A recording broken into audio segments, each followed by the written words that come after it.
Sitting in silence that morning, I knew she was right. Trust isn't a weakness, it's a gift. The tragedy is that dishonest people know exactly how to use that gift against you. Diane explained that after Ethan was born, Richard became even more deeply involved. He visited regularly, celebrated birthdays, took family photos, bought Christmas gifts, and played the part of a father, at least a part-time one. My stomach churned. I pictured Richard teaching Ethan how to ride a bike, playing catch and taking him fishing, all while maintaining an entire second family with me. From a purely logistical standpoint, it seemed impossible, yet somehow he had pulled it off. How, I whispered, how could he keep this up for so long? Diane let out a bitter laugh. Because we helped him. Her answer caught me off guard. What do you mean? We trusted him. The brutal simplicity of her answer stung because it was the absolute truth. We weren't foolish and we weren't careless. We were just loyal, and loyalty creates the perfect breeding ground for deception. Diane went on to explain how Richard constantly traveled back and forth between Ohio and Kentucky. His job provided the perfect cover. Sales meetings, client visits, training seminars, trade shows, the exact same excuses he used with me. Now I finally understood why those business trips always seemed endless, why emergencies always happened at the most convenient times, and why schedules would change without warning. Some of those trips weren't business at all. They were family visits, just not to my family. The realization felt like a heavy blow to the chest. Then Diane revealed something else I hadn't anticipated. Ethan idolized him.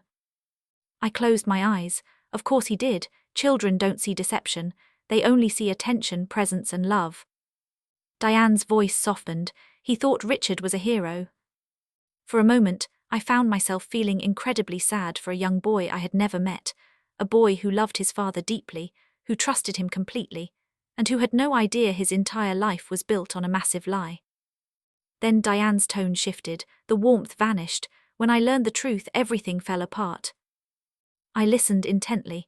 Years ago, she had accidentally uncovered documents linking Richard to Ohio. The information completely contradicted the story he had been telling her. She began investigating, quietly and carefully, much like I was doing now. Eventually, she discovered my existence, our children, our home, and our marriage. A chill ran through me as she described her discovery. I realized we had walked the exact same emotional path: shock, disbelief, denial, investigation, confirmation, and heartbreak. Every single step was identical. When I confronted him, he begged me not to leave.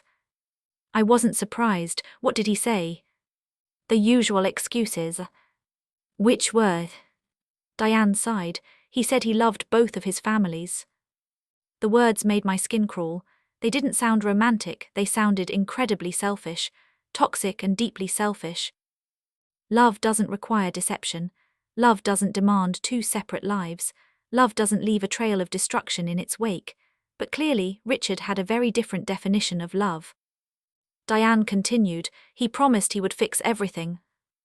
I laughed bitterly. And did he? No, of course not. Deceitful people rarely clean up the messes they make. They just move on to the next lie.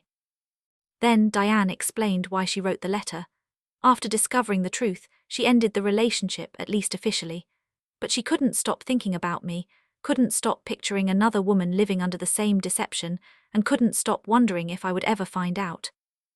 That was why she wrote it, not out of revenge or jealousy, but out of guilt. I felt like I owed you that much. I stared at the floor, believing her completely for the first time. Everything she described felt real, messy, painful, and human. There was nothing rehearsed or manipulative about her story. It sounded like pure trauma. Then she said something unexpected. There's something you should know about Ethan. I sat up straight. What? He's a good man. The pride in her voice was unmistakable. He's kind, hardworking, and honest. That last word hung heavily in the air between us. Honest, the one quality Richard entirely lacked. I felt a sudden wave of emotion, not anger, but grief. Ethan had spent his entire life paying the price for choices he never made. Does he know about me? I asked. No, she answered quickly. Then she added, he knows Richard lied. He knows there's another family, but he doesn't know the details. I nodded slowly. Part of me felt a sense of relief, while another part felt guilty. This man had been connected to my family for 38 years, and we had lived in total ignorance of one another. Then I asked the question I had been avoiding, is Richard still in touch with him? There was a long, heavy silence. Finally, Diane answered, sometimes. My stomach tightened. Even now, after everything, Richard was still maintaining some version of his hidden life. It meant the lies weren't ancient history. They weren't buried in the past. They were still alive, active, and happening right now. That changed everything. Until that moment, I had viewed this as a decades-old betrayal, something terrible but distant. But it wasn't. It was ongoing, current, and happening in the present. The deception hadn't ended, it had simply evolved. Suddenly, I realized a terrifying truth. I still didn't have the whole story, not even close. Because if Richard could successfully hide an entire family for decades, what else was he capable of hiding? For 3 whole days after my conversation with Diane, I did almost nothing but think about Ethan Carter. The name kept repeating in my head. Ethan Carter, Richard's son, my husband's son, Jennifer's half-brother, Brian's half-brother, a man who had existed in the shadows of our lives for nearly 40 years, and somehow we had known nothing about him. I couldn't stop trying to picture him. What did he look like? Did he resemble Richard? Did he know how much his existence would shatter another family? Did he hate Richard, or did he still love him? The questions multiplied far quicker than the answers. Meanwhile, I kept pretending everything was normal at home, but it was getting harder by the day. Every morning, Richard sat across from me at breakfast. Every evening, he sat next to me watching television. Every night, he climbed into bed beside me. Every time I looked at him, I saw a completely different man, not the husband I thought I knew, but a stranger capable of building an entire world out of lies. Sometimes I would catch myself staring at him. One evening, he finally noticed. "Are you okay?" I looked away quickly, just tired. He nodded, seemingly satisfied with that answer. But inside, I was screaming. How many times had he looked me in the eye and lied? How many times had he kissed me goodbye before driving off to his other life? How many family photos hid secrets just outside the frame? 3 days after my conversation with Diane, my phone rang. It was her. Her voice sounded calmer than before. "Martha, hello, I found something." My heart rate spiked. "What is it?" "Photos." I sat up straight. Until that moment, Ethan had only existed as a story, a name, a concept. Now there were photos, there was proof, there was reality. Diane hesitated. "Are you sure you want to see them?" The question caught me off guard. Part of me wanted to say no, because photos make things incredibly real. Photos erase the last bit of denial. But I already knew my answer. Yes. An hour later, my email notification chimed. 3 attachments. My hands shook as I opened the first photo, and I suddenly found it hard to breathe. The resemblance was undeniable. Ethan looked incredibly like Richard, not just a little bit but strikingly so. The same eyes, the same jawline, the same smile, the same expression. If someone had shown me this photo with no context, I would have guessed they were related instantly. Tears filled my eyes. I clicked on the next photo. This one was of Ethan as a teenager. Again, the resemblance was overwhelming. The third photo was more recent, a grown man standing in front of what looked like a small business. He was in his mid-30s, broad-shouldered, with dark hair and a confident smile. For a brief second, the anger and betrayal faded, and I noticed one simple thing: he looked kind. Then something else hit me. He looked familiar. I zoomed in on the photo, studying his face. Suddenly, I understood why. He reminded me of Brian. They weren't identical, but the likeness was close enough to send a sharp pain through my chest. The similarities were subtle, the way they stood, the shape of their eyes, the way they smiled. They looked like brothers, because they were, and neither of them had any idea the other existed. I began to cry, not because I hated Ethan, but because I felt robbed. 38 years. 38 birthdays, Thanksgivings, Christmas mornings, graduations, and family trips. For 38 years, these brothers could have known each other. Instead, they were kept apart by a lie. Later that evening, Diane called again. "What did you think?" "He looks so much like Brian," I managed to say. Silence followed on the other end. Then Diane whispered, "I thought so too." We spent nearly an hour discussing Ethan, his childhood, his personality, and his life. The more she talked, the more human he became. He was no longer just a secret or a scandal. He was a person. According to Diane, Ethan grew up believing Richard traveled constantly for work. The same lies, the same excuses, the same stories. As a child, he accepted it. Why wouldn't he? Children trust their parents. But as he grew older, questions arose. Why couldn't Richard stay longer? Why did plans always change unexpectedly? Why did holidays sometimes feel incomplete? Why was there always a sense of distance? Eventually, Ethan began to notice patterns. It wasn't enough to uncover the whole truth, but it was enough to know something was wrong. By his mid-20s, doubt became certainty. Richard was hiding something. The full truth came out later, and when it did, he was devastated. How did he react? I asked. Diane sighed terribly. I wasn't surprised, and neither was she. According to Diane, Ethan felt deeply humiliated. It wasn't just that Richard had another family, it was that his entire life had been surrounded by falsehoods. The betrayal hurt far deeper than the secret itself. I understood that feeling completely because I was living it. At one point in our conversation, I finally asked the question I had been avoiding. Where does Ethan live? Another long silence. Then Diane answered, about 45 minutes from you. I nearly dropped the phone. What? He lives in a suburb of Columbus. For several seconds I was speechless. 45 minutes. Not in another state, not in another region, not on the other side of the country, just 45 minutes away. For years, for decades, he had lived practically next door. The realization felt surreal. I thought about all the grocery stores, restaurants, gas stations, shopping centers, and community events. How many times had our paths crossed without either of us knowing? How many times had we been in the same space, the same city, the same street, the same store, unaware of our connection? The thought made my skin crawl. Then Diane revealed something else. Ethan doesn't know about you. I nodded slowly. He knows there's another family. Yes, but he doesn't know names. That surprised me. Why not? Because Richard never allowed him to know. My stomach tightened. Of course, control, secrecy, compartmentalization. It was the foundation of Richard's entire life. He didn't want his two worlds to collide. No confrontation, no exposure, no consequences. So he kept everyone isolated, including his own children. The cruelty behind that realization left me speechless. Near the end of our conversation, Diane asked an unexpected question. Do you want to meet him? The question hung in the air, heavy and life-changing. Did I want to meet him? I didn't know.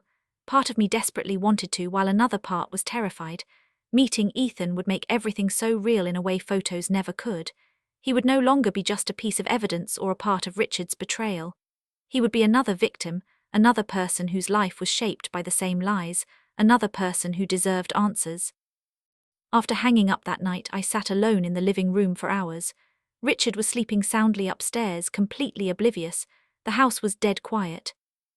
I looked at Ethan's photo again. The more I studied his face, the more I couldn't ignore the truth. He wasn't responsible for any of this. He didn't choose the deception, the secrecy, or the damage Richard caused. Yet somehow he was paying the price for it anyway. Just like Diane, just like me, just like Jennifer, and just like Brian. Then another thought came to mind, one I hadn't fully formed before. If Ethan had been living nearby all these years, and if Richard still spoke to him occasionally, there had to be evidence. Meetings, money, records, something. Maintaining two families for decades isn't just emotionally complicated, it's financially complex. Suddenly, I realized there was an entire part of Richard's life I had never examined. The money, the bank accounts, the transfers, the hidden financial support. If Richard had been supporting Ethan all these years, there had to be a paper trail. A trail that might reveal secrets neither Diane nor I knew about yet. For the first time since finding that letter, I began to wonder if the ultimate betrayal wasn't emotional at all. Maybe it was financial. Maybe the lies went far beyond relationships. Maybe Richard was hiding much more than just a son. I made up my mind to find out. For nearly a week after talking to Diane, I carried Ethan's photo with me everywhere, not physically, but in my mind. His face seemed permanently etched into my thoughts. Every time I looked at Brian, I saw their resemblance. Every time Jennifer laughed, I wondered if Ethan laughed the same way. Every time Richard walked into the room, I thought about the son he had hidden for 38 years. The secret had become impossible to ignore. Eventually, Diane called again. Have you thought about meeting him? I knew exactly what she meant without her having to explain. The question had been on my mind since we last spoke. If I was honest with myself, I had already made my decision. I was just afraid to admit it. Yes, I finally said. A silence followed, then Diane asked quietly, "Do you want me to arrange it?" My heart rate immediately spiked. This was becoming real, very real. I stood up and walked to the kitchen window. Outside, the neighborhood looked peaceful. Kids were riding bikes, a man was mowing his lawn, a woman was walking her dog. Life as normal. Meanwhile, my life felt like it was being dismantled piece by piece. "Will he agree to it?" I asked. "I think he will." "Have you talked to him?" "Not about you." The answer brought a wave of relief. I wasn't ready for Ethan to know who I was yet. It wasn't time. Diane explained that she had simply told him someone wanted to talk to him about Richard. That was it. No details. Ethan agreed to meet. Curiosity alone was enough. We arranged everything for the following Saturday at a small cafe just outside Columbus. Neutral ground. No surprises, no pressure, no dramatic revelations. At least that was the plan. The week leading up to the meeting felt incredibly long. I could barely sleep or eat. Every possible scenario played out in my mind. Maybe he would refuse to talk, maybe he would hate me, maybe he would blame me, or maybe he would walk out. Maybe I would walk out. Maybe everything would fall apart. Saturday finally arrived. I told Richard I was meeting an old friend for lunch. The lie came surprisingly easy, perhaps a side effect of being married to a professional deceiver for nearly 40 years. The cafe was located in a quiet suburban shopping center. It was nothing special, just a local spot with wooden tables and soft music. I arrived 20 minutes early, but the moment I sat down, I regretted it. The waiting was agony. Every time the door opened, my stomach tightened. Every time a man walked in, I looked up, looked away, and looked up again. Exactly at 11:00 a.m., the door opened, and I knew instantly it was him. No introduction, explanation, or confirmation was needed. His resemblance to Richard was too obvious to ignore. He looked slightly older than in the photos Diane had sent, a bit tired with grey hair starting to show, but there was no doubt it was him, Ethan Carter. He scanned the room. Our eyes met briefly and neither of us moved. Then he walked toward my table. "Martha," his voice was calm and friendly. I nodded. "Ethan's." He smiled politely and sat down. For a few seconds, neither of us knew what to say. The situation was strange for both of us, two strangers connected by the same man, a man neither of us fully trusted anymore. Finally, Ethan broke the silence. "My mother said you wanted to talk." I nodded. "Thank you for agreeing to meet me." "No problem." He looked genuinely curious, no defensiveness, no anger, just curiosity. The waitress came by, we ordered coffee, and the awkward silence returned. I studied him. The more I looked, the more similarities I noticed. His eyes reminded me of Brian, his smile reminded me of Richard, and his posture reminded me of both of them. Seeing those familiar traits combined in one person brought an unexpected wave of emotion. Eventually, Ethan noticed my expression. "Are you okay?" I smiled nervously. "Honestly, not really." That made him laugh. Fair enough. The simple honesty instantly put me at ease. We began to talk. At first it was just small talk, work, weather, life, nothing personal. Ethan owned a small home renovation business that he had built from scratch. He worked long hours, loved his job, and lived alone after a recent divorce. The more he talked, the more I liked him. It wasn't because of his connection to Richard, he just seemed genuine, down-to-earth, and kind. Eventually, the topic shifted. Richard's name entered the discussion and everything changed. Ethan's expression immediately darkened, a reaction that spoke volumes. "You and my mother have been in touch." "Yes." He nodded slowly, I figured. Another silence followed, then he looked straight at me. "How much do you know?" The question carried years of pain. I answered truthfully, a lot more than I did a month ago. That earned a bitter smile. "Same here." I frowned. "What do you mean?"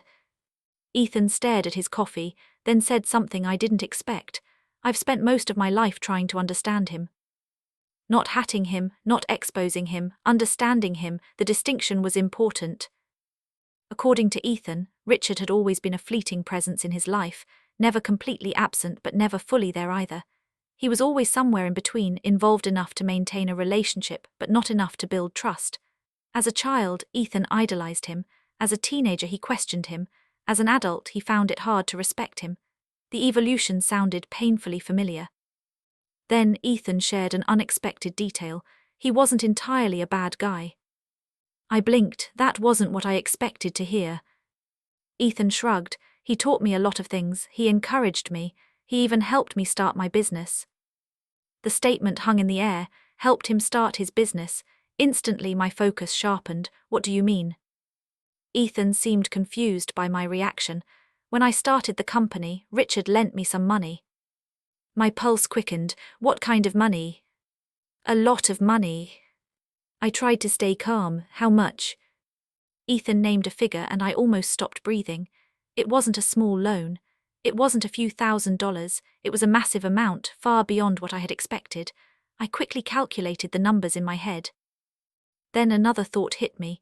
If Richard had given Ethan that money, had there been other payments? For how many years? Through how many accounts? How much money was there, really? Ethan kept talking, entirely unaware of the storm brewing inside me. There were other times, too.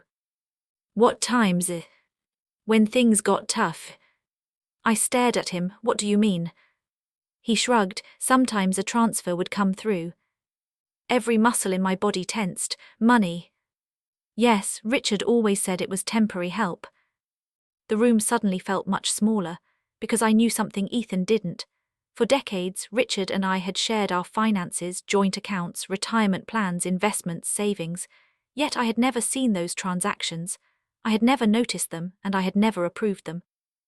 Which meant they were hidden, carefully hidden, deliberately hidden. If Richard had hidden his financial support to Ethan, there had to be records. A paper trail, evidence, proof.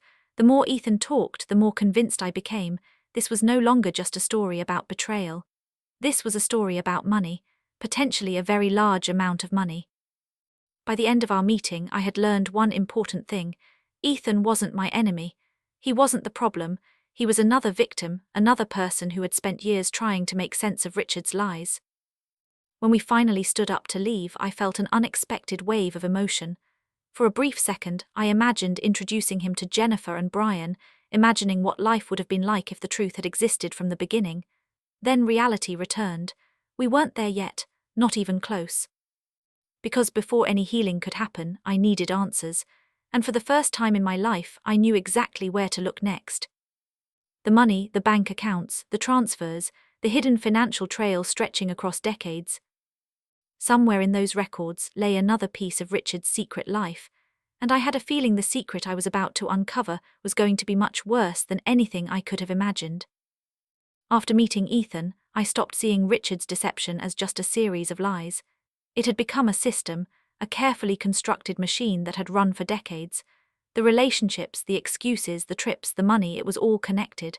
For the first time in my life, I began to focus on the one thing that couldn't lie, the numbers. People can lie, but documents can't, at least not as easily. 3 days after meeting Ethan, I began digging through our financial records. At first, I wasn't even sure what I was looking for. I just knew something didn't add up. Richard had supported Ethan financially not once but repeatedly. The amounts Ethan described weren't small, and they certainly weren't the kind of figures you easily overlook. There had to be proof hidden somewhere in this house. So I started with the oldest records I could find. Tax returns, pension statements, investment accounts, checking accounts, credit card statements, anything. Boxes of documents filled our basement, representing decades of paperwork. Years ago, I would have found gathering all this tedious. Now it felt like an archaeological dig. Every document was a potential clue, and every statement was a possible lie. The first 2 days yielded almost nothing. Everything looked normal. Income, expenses, mortgages, utilities, insurance, retirement contributions. The overall financial picture looked exactly as I expected. It was frustrating because I knew Ethan wasn't lying and neither was Diane. Someone was lying, but it wasn't them. On the 3rd day, I noticed something strange, a pattern. They weren't large withdrawals, but small ones. Very small amounts, at least individually. A few hundred here, 1,000 there. A transfer every few months. Nothing dramatic, nothing that would draw attention, especially in a marriage spanning decades. If I hadn't been actively looking for discrepancies, I never would have noticed them. The transactions appeared under various names. business expenses, travel reimbursements, consulting fees, administrative transfers, all innocent labels, but when I added them together, the total shocked me. Then I expanded my search to more years, more statements, more records. The total kept growing and growing and growing. By the end of that week, I felt sick, not because of the money itself, but because of the consistency. This wasn't random. This wasn't occasional generosity. It was systematic, deliberate, and planned. One evening, I sat alone in the basement, surrounded by stacks of paper. The calculator beside me displayed a number that made my hands shake, nearly $80,000, and that was only from the records I had managed to review so far. I stared at the number, then rechecked my calculations. The result was the same. I leaned back in my chair, my heart pounding. Suddenly, a terrifying possibility flashed through my mind. What if this wasn't the full amount? What if I had only uncovered the tip of the iceberg? The next morning, I called Diane. "Can I ask you something?" "Of course." "Did Richard support Ethan financially?" Silence, then yes. My pulse quickened. "How much?" "I don't know the exact figure." "Give me an estimate." Diane thought for a moment, then answered, "A lot." "That didn't help," I sighed. "Thousands." "No, tens of thousands." "Definitely." I closed my eyes. What about over his lifetime? A long pause followed. When Diane finally spoke, her voice sounded uncertain. "Honestly, I don't know, but it was enough to cover college tuition, enough to help him start his business, and enough to step in during difficult times." My stomach tightened. It was exactly as I feared. The transfers I had found represented only a fraction of the story, far from the whole picture. After hanging up, I became even more determined. That weekend, while Richard was playing golf with friends, I searched the house. I didn't act rashly. I went about it carefully and methodically. I started with his home office. For years I had respected his privacy, but now I was done protecting secrets. The office looked ordinary: a desk, a computer, a filing cabinet, bookshelves. At first nothing seemed out of place. Then I found a locked drawer. My pulse immediately quickened. The key was nowhere in sight. But after 38 years of marriage, I knew Richard's habits too well. I checked behind an old toolbox on the closet shelf, exactly where I suspected. The key fit perfectly. I opened the drawer. Inside were several neatly organized folders. My stomach sank. Locked drawers rarely contain innocent surprises. The first folder contained business documents. Nothing important. The second folder held insurance information, similarly harmless. The third folder changed everything. Bank statements, accounts I had never seen, accounts I didn't even know existed. For a few seconds I just stared at them. Then I began to read. The account was solely in Richard's name, not ours, just his. The balance alone made my heart race. Over $60,000 hidden away, completely kept from me. I sat down slowly and kept reading. Transfers, deposits, withdrawals, years of transactions. The more I examined the statements, the worse it got. Many of the transfers matched the patterns I had already uncovered. Only now I could see where the money went and where it came from. This hidden account acted as a middleman. Money came in, money went out, carefully disguised, isolated, and hidden. I kept flipping through the papers. Another account appeared, then another and another. They weren't offshore accounts, nothing that dramatic, just hidden accounts I had never heard of. But together they painted a deeply unsettling picture. Richard had been running an entirely separate financial life. The realization left me speechless. 38 years of shared financial planning, retirement discussions, budget meetings, and investment decisions, and all along he had maintained a hidden network of funds I knew nothing about. This betrayal felt different from the affair. Somehow it felt sharper because it wasn't just emotional deceit. It was practical, calculated, and deliberate. Then I found something even worse: loan documents. My hands froze. The borrower's name immediately caught my eye: Ethan Carter. I stared at the document, reading it over and over. There was no mistake. Richard had provided a massive business loan, far larger than the amount Ethan had mentioned, and far beyond my expectations. Suddenly I understood. Ethan likely had no idea of the full amount. He only knew the part Richard had told him, but the paperwork showed a much higher figure. My head spun. I kept reading. Another transfer, another agreement, another payment. Year after year, the numbers piled up. When I finished reviewing everything, I came to a rough estimate that made me physically ill.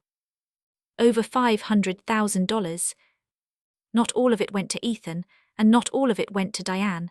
Some of it flowed elsewhere, but the total amount hidden from me exceeded $500,000. I sat motionless for nearly 10 minutes, unable to think or even breathe normally. $500,000. Money that should have been a joint decision, money that should have gone toward our retirement, hidden away through lies. It was money meant for our future. Yet it wasn't just the amount that shocked me. It was what the amount represented: time, effort, planning, and deception. No one accidentally hides $500,000. No one accidentally maintains secret accounts for decades. It wasn't a mistake. It was a strategy, a lifestyle, a choice made thousands of times. Then I noticed something unusual. One name kept appearing in the records. Not Diane, not Ethan, someone else entirely, a name I had never heard in my life. Karen Whitmore. I frowned. The name appeared several times: transfers, checks, shared financial activity. It occurred often enough to draw attention and raise questions. My pulse quickened once again. Who was Karen Whitmore? A business partner, a friend, or another secret? I stared at the name for a long time. Then a terrible feeling came over me, a feeling that another piece of the puzzle had suddenly clicked into place. Diane wasn't the only woman. Deep down, I had probably always known. A man capable of hiding two families for decades wasn't likely to stop there. The more I looked at the name Karen Whitmore, the more convinced I became. The financial records had exposed one hidden life, and now they were pointing to another. I began to fear that Richard Mills wasn't just living a double life, he might have been living a triple one. For 2 days after finding Karen Whitmore's name in Richard's financial records, I kept telling myself there had to be a logical explanation. Maybe she was a former colleague, maybe she was a business consultant, maybe she was involved in one of his investments, just maybe. But deep down I already knew the truth. Logical explanations don't usually hide in secret bank accounts, especially not repeatedly over a span of nearly 20 years. The name was everywhere: checks, transfers, shared financial activity, records tied to one of Richard's hidden accounts. It wasn't frequent or obvious, but it was consistent. It was consistent enough to send a wave of nausea through my stomach every time I saw it. By that point I had learned an important lesson. Whenever there was a mystery in Richard's life, the answer was almost never innocent. So I started investigating quietly and calmly, just as I had with Diane and Ethan. Only this time I was better prepared. I knew what to look for. Public records were my first stop. It didn't take long to find Karen Whitmore, 60 years old, living in Indianapolis, Indiana, divorced, former regional sales manager. My heart rate climbed as I read her professional history. Regional sales manager, the same industry as Richard, the same years, the same territory. The connection was undeniable. I dug deeper: property records, business registries, archived professional directories. Piece by piece, a picture began to form. Karen and Richard had worked together for over 15 years. That alone wasn't suspicious. What was suspicious were the financial records. Several payments from Richard's hidden accounts had gone directly to Karen. The amounts weren't massive, but they were significant: thousands of dollars, sometimes tens of thousands, stretching over several years. One night I sat alone in my bedroom staring at the records. Richard was downstairs watching television, laughing at some sitcom, completely unaware that his carefully constructed world was starting to crumble. The contrast made me feel a deep sense of anger. I was losing sleep, questioning my entire life, and replaying decades of deception while he was laughing. Suddenly I realized something. I didn't want explanations anymore, I wanted facts. The next morning I decided to call Karen. The decision terrified me. Dealing with Diane had been hard enough, but this felt different. I didn't know what role Karen played. Maybe she was another victim, maybe she was a willing participant, maybe she knew everything, or maybe she knew nothing. There was only one way to find out. The phone rang 3 times before a woman answered. Hello, her voice sounded confident, professional, and calm. Is this Karen Whitmore? Yes. My name is Martha Mills. Silence, immediate silence. It wasn't confusion or surprise, it was recognition. My heart began to pound. She knew the name, I could feel it instantly. Neither of us spoke. After a few seconds, Karen said quietly, "I've been wondering if this day would ever come." The words chilled me to the bone, not because they answered my questions, but because they opened up new ones. "You know who I am?" "Yes," she answered without hesitation. My stomach tightened. "How?" Another pause followed then, "Because Richard talked about you." I closed my eyes. Of course he had. The thought made me sick. How many versions of me existed in Richard's lies? How many stories had he made up? How many lives had he manipulated? Karen's voice broke my train of thought. "Would you like to meet?" Her directness caught me off guard. "You're willing to meet?" Yes, no hesitation, no resistance, no fear, just a simple yes. That answer told me something important. Karen wasn't trying to hide. Guilty people usually run, but Karen wasn't running. We arranged to meet 2 days later at a restaurant halfway between Columbus and Indianapolis. Neutral ground, just like when I met Ethan. The drive felt strangely familiar, the same anxiety, the same uncertainty, the same instinct that another part of my life was about to change forever. Karen arrived right on time. The moment she walked into the restaurant, I understood why Richard had been drawn to her. She carried herself with an easy confidence, elegant but understated, intelligent and poised. She was the kind of woman who commanded attention without trying. Neither of us smiled when she sat down across from me. There was nothing to smile about. For a moment we just looked at each other, two more women connected by the same man. Finally Karen spoke. "You look exactly like your photos." I frowned. "What photos?"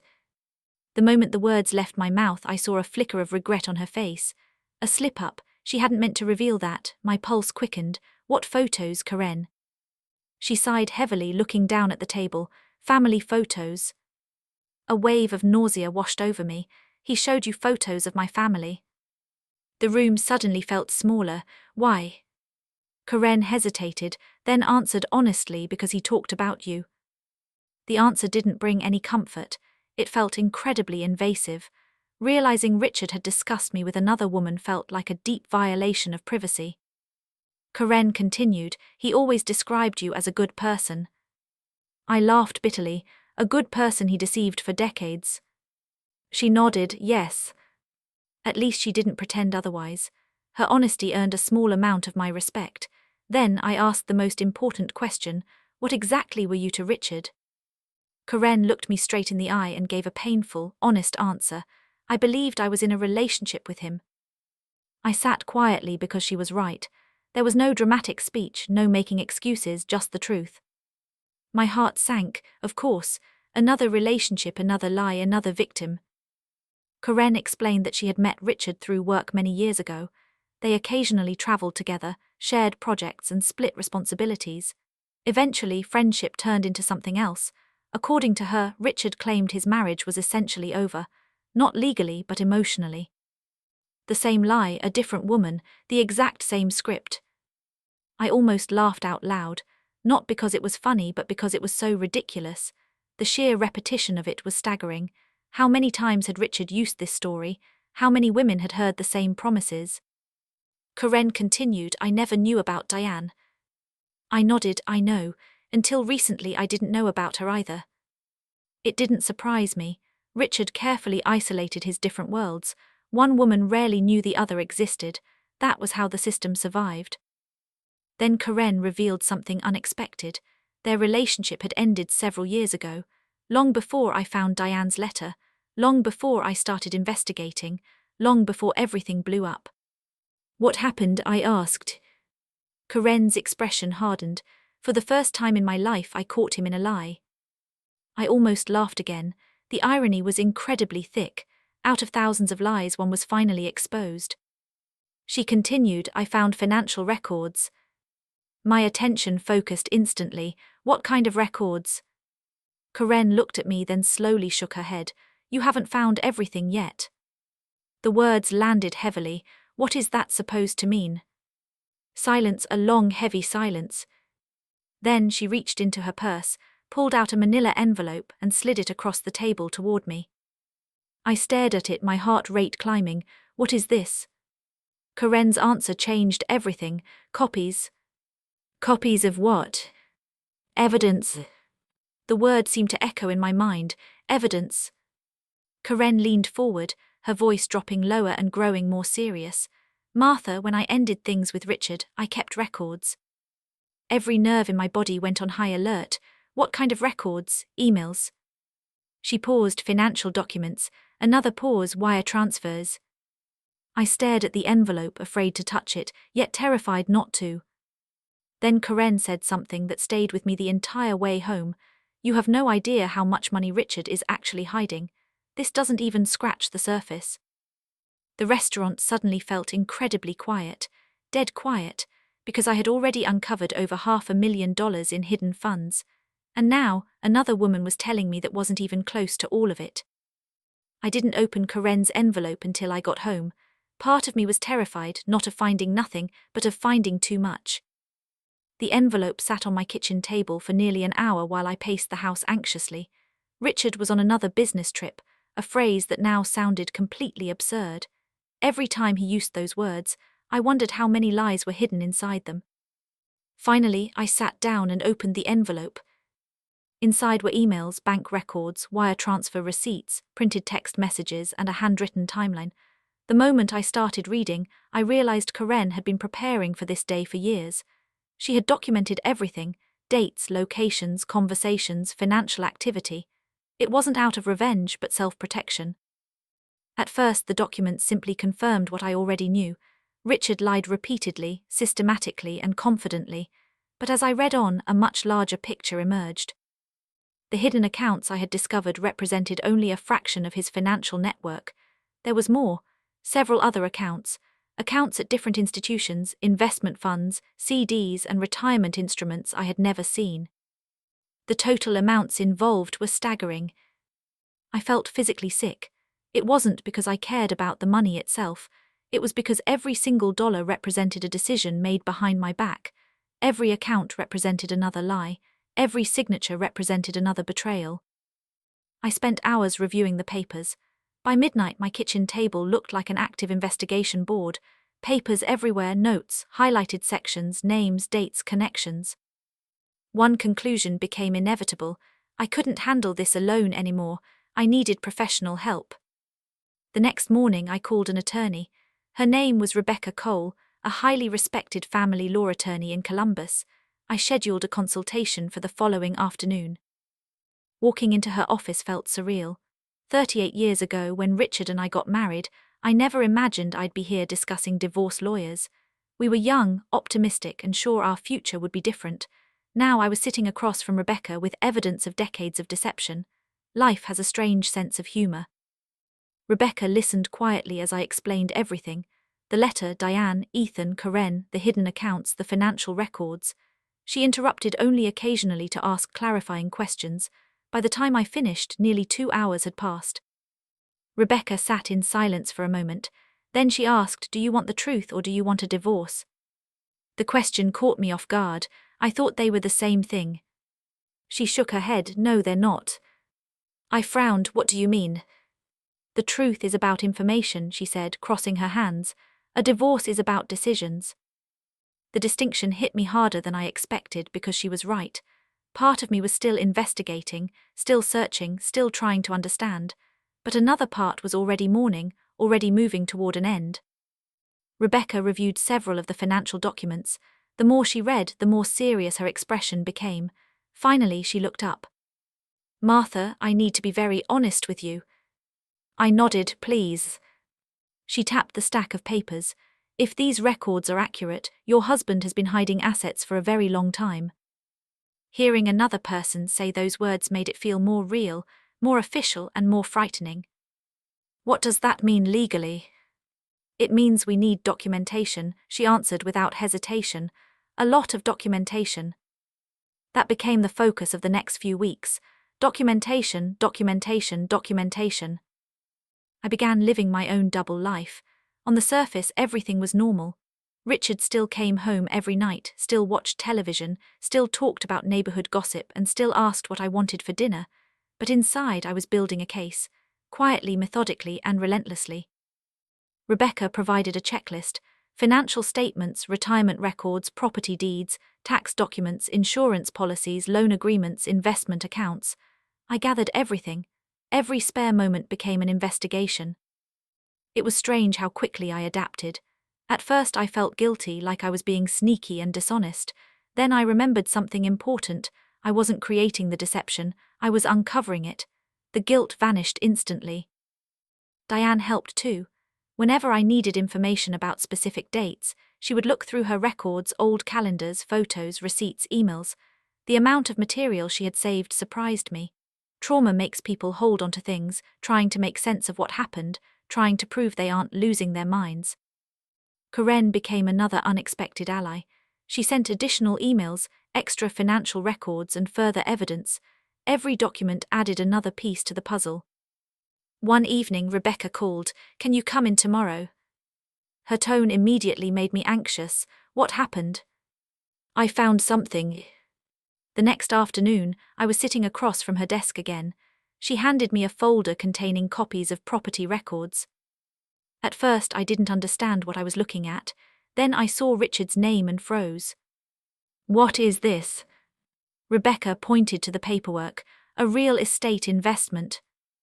I stared at the documents. Richard held a partial ownership in a commercial property. It wasn't recent, it was from years ago. It had been going on long enough that I should have known about it. Legally, I should have been involved, yet I had never heard of it. "Not once." My stomach tightened. "What is it worth?" Rebecca named a figure, and I almost stopped breathing. This property alone represented hundreds of thousands of dollars. I leaned back in my chair, stunned. The deception wasn't shrinking, it was expanding. Every answer led to 3 new questions. Every discovery revealed another secret. Then Rebecca said something else. "There's more." Of course there was, there always was. She opened another file containing recent financial activity, very recent, within the last few months. I leaned in. "What am I looking at?" Rebecca's expression was grim. "Asset transfers." My pulse quickened. "What kind of transfers?" She pointed out several transactions. Large ones, very large. Money moving between accounts, properties being restructured, ownership arrangements being altered. My heart sank. Suddenly I understood. Richard wasn't just hiding money, he was preparing for something. Why would he do this? Rebecca looked me straight in the eye and gave the answer I had been dreading. He might be preparing for retirement. I frowned. She took a deep breath. Sometimes people restructure assets before a major life transition. The room felt cold, much colder, because another possibility immediately flashed through my mind. What if he isn't restructuring? Rebecca didn't answer right away. She didn't need to, I already knew. What if he's hiding them? Silence, then a slow nod. That is also possible. I stared at the paperwork. For months I had been focused on the past, the affairs, the lies, the secret family, the hidden money. But suddenly my focus shifted. This was no longer just about what Richard had done. It was about what he was planning to do now, today, in the present. The realization terrified me because if Richard was actively moving assets, time was of the essence. For the first time, Rebecca made a direct recommendation. "Martha, we need to act carefully." I nodded. "What do you suggest?" "Keep gathering evidence," she paused. "Do not confront him." That part was easy. I had no intention of confronting Richard until I was ready. Not after knowing all this. Not after knowing how much he had hidden. Not after 38 years of manipulation. If there was going to be a confrontation, it would be on my terms, with evidence, with witnesses, and with nowhere for him to run. On the drive home, one thought repeated in my head over and over. Richard had spent decades controlling the narrative, controlling the information, and controlling everyone's perception. But that era was coming to an end. Because for the first time in 38 years, there was one thing he didn't know. He didn't know that I knew. And very soon, that was going to be the biggest mistake of his life. The next few weeks were the strangest of my life. For nearly 40 years I had lived as Richard's wife. Now I lived like an investigator. Every day revealed a secret, and every secret revealed a lie. And with every lie, it became harder to remember the man I had once loved. Rebecca's warning stayed with me. "Do not confront him." At first I thought that would be hard, but it wasn't. The more evidence I found, the less interest I had in hearing Richard's explanations. For months I had imagined what I would say to him. Now I realized I didn't want to say anything. The facts would speak for themselves. About 3 weeks after my meeting with Karen, Rebecca called again. Her voice sounded different, much more serious. "Can you come to my office first thing tomorrow morning?" My stomach tightened. What happened? I found something significant. I barely slept that night. The next morning I arrived 20 minutes early. Rebecca was already waiting. Her desk was lined with folders much thicker than before. The sheer volume was intimidating. When I sat down, she didn't waste time. "Martha, we completed a deeper audit of the assets." I nodded, and Rebecca opened the first folder, turning it toward me. I stared at the page. At first the numbers made no sense. Then she pointed to a section near the bottom. The total almost made my heart stop. "This can't be real." "I'm afraid it is." I looked again and then again. The numbers remained the same. Over $1.8 million. Hidden, protected, and completely separate from our public marital assets. For several minutes I couldn't speak. I just stared at the page. Millions, not thousands, not hundreds of thousands, millions. My hands began to shake. How, the word barely escaped my mouth. Rebecca crossed her hands. Multiple accounts, real estate investments, private holdings, long-term transfers. I felt a wave of dizziness. For years, Richard and I had discussed retirement, budgets, medical expenses, and future plans. Yet behind my back, he had quietly accumulated a massive fortune that I knew absolutely nothing about. This betrayal hit me harder than any affair. Money represents choices, security, trust, and partnership. Every hidden dollar represented a decision made without me, a future built without me. Then Rebecca revealed something even worse. "It appears there has been recent activity." I looked up instantly. "What activity?" She slid another document across the desk. Several large transfers, very recent, very large. My heart sank. "He's moving the money." "Yes." "When?" "Within the last 6 months." The room suddenly felt incredibly cold. 6 months. This meant Richard had started moving assets before I ever found Diane's letter. Before Diane, before Karen, before everything. This meant something else. He wasn't reacting to me. He was preparing for something on his own. The realization hung heavily between us. Finally, I asked the question, "What is he planning?"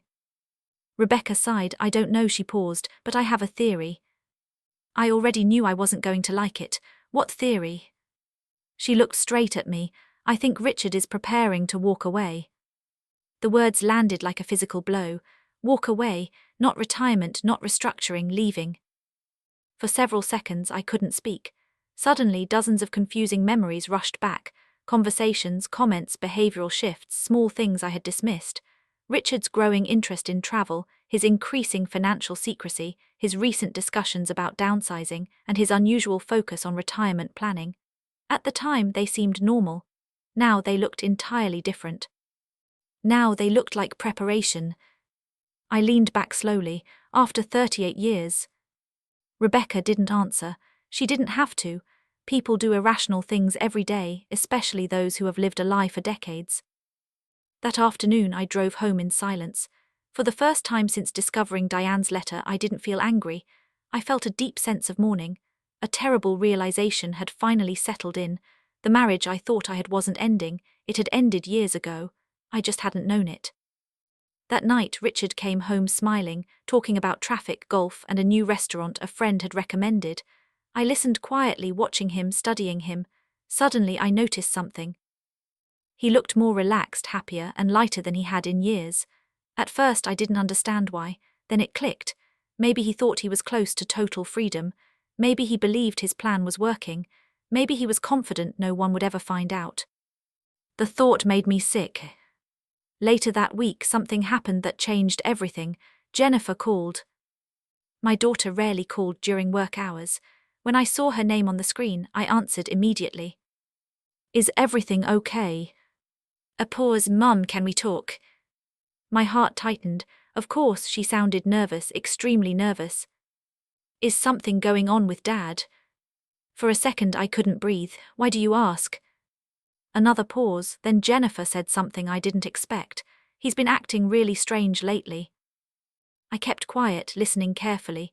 According to Jennifer, Richard had started contacting her much more frequently, calling out of nowhere, asking unusual questions and discussing family matters he normally ignored. At first she thought nothing of it. Then something happened. What happened? Jennifer hesitated, then answered. He asked about your life insurance policy. The room seemed to spin. My what? He wanted to know if there had been any changes. Every instinct in my body went on high alert. Why? I don't know, my pulse was racing now. Jennifer continued. He also asked if you had updated your will. The blood drained from my face.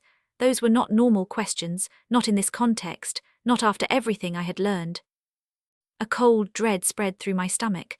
Suddenly another possibility emerged, one I had never considered before. What if Richard wasn't just preparing to leave? What if he was preparing for his financial situation in the event of my passing? The thought made my skin crawl. It wasn't because I believed he would physically hurt me, but because I realized I no longer knew what he was capable of doing. When trust dies, certainty dies with it. After hanging up, I immediately called Rebecca. She listened quietly, then became very still. Finally, she spoke. Martha. Yes. I think it's time. My heart hammered. Time for what?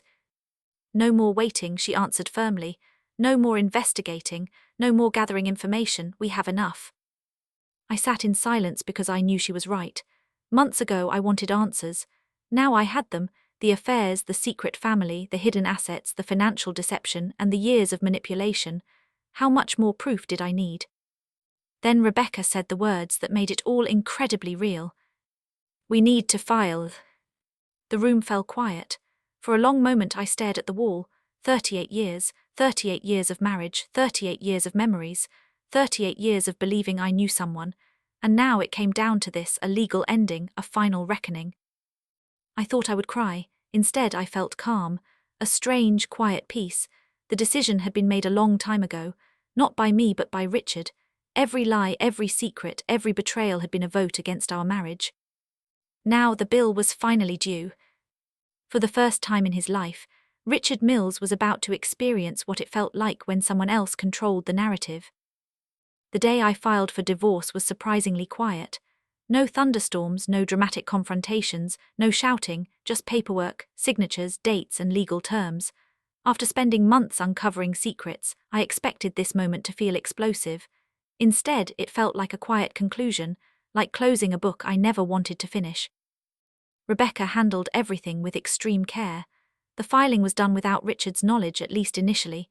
We wanted to ensure every document was secure, every asset identified, and every record preserved first, removing any possible excuse. If I had learned one thing, it was that Richard always looked for an escape route. This time there would be none. 3 days later, the papers were officially served to him. I wasn't there when it happened. That was Rebecca's advice. I spent the afternoon sitting in the living room, staring at an old family photo album. I didn't know why. Maybe I was mourning. Maybe I was remembering. Maybe I was trying to figure out which memories were real and which belonged to a version of Richard that never actually existed. Around 4:00 p.m. my phone rang. It was Richard. For a moment I just stared at the screen. Then I answered. Silence, a heavy, thick silence.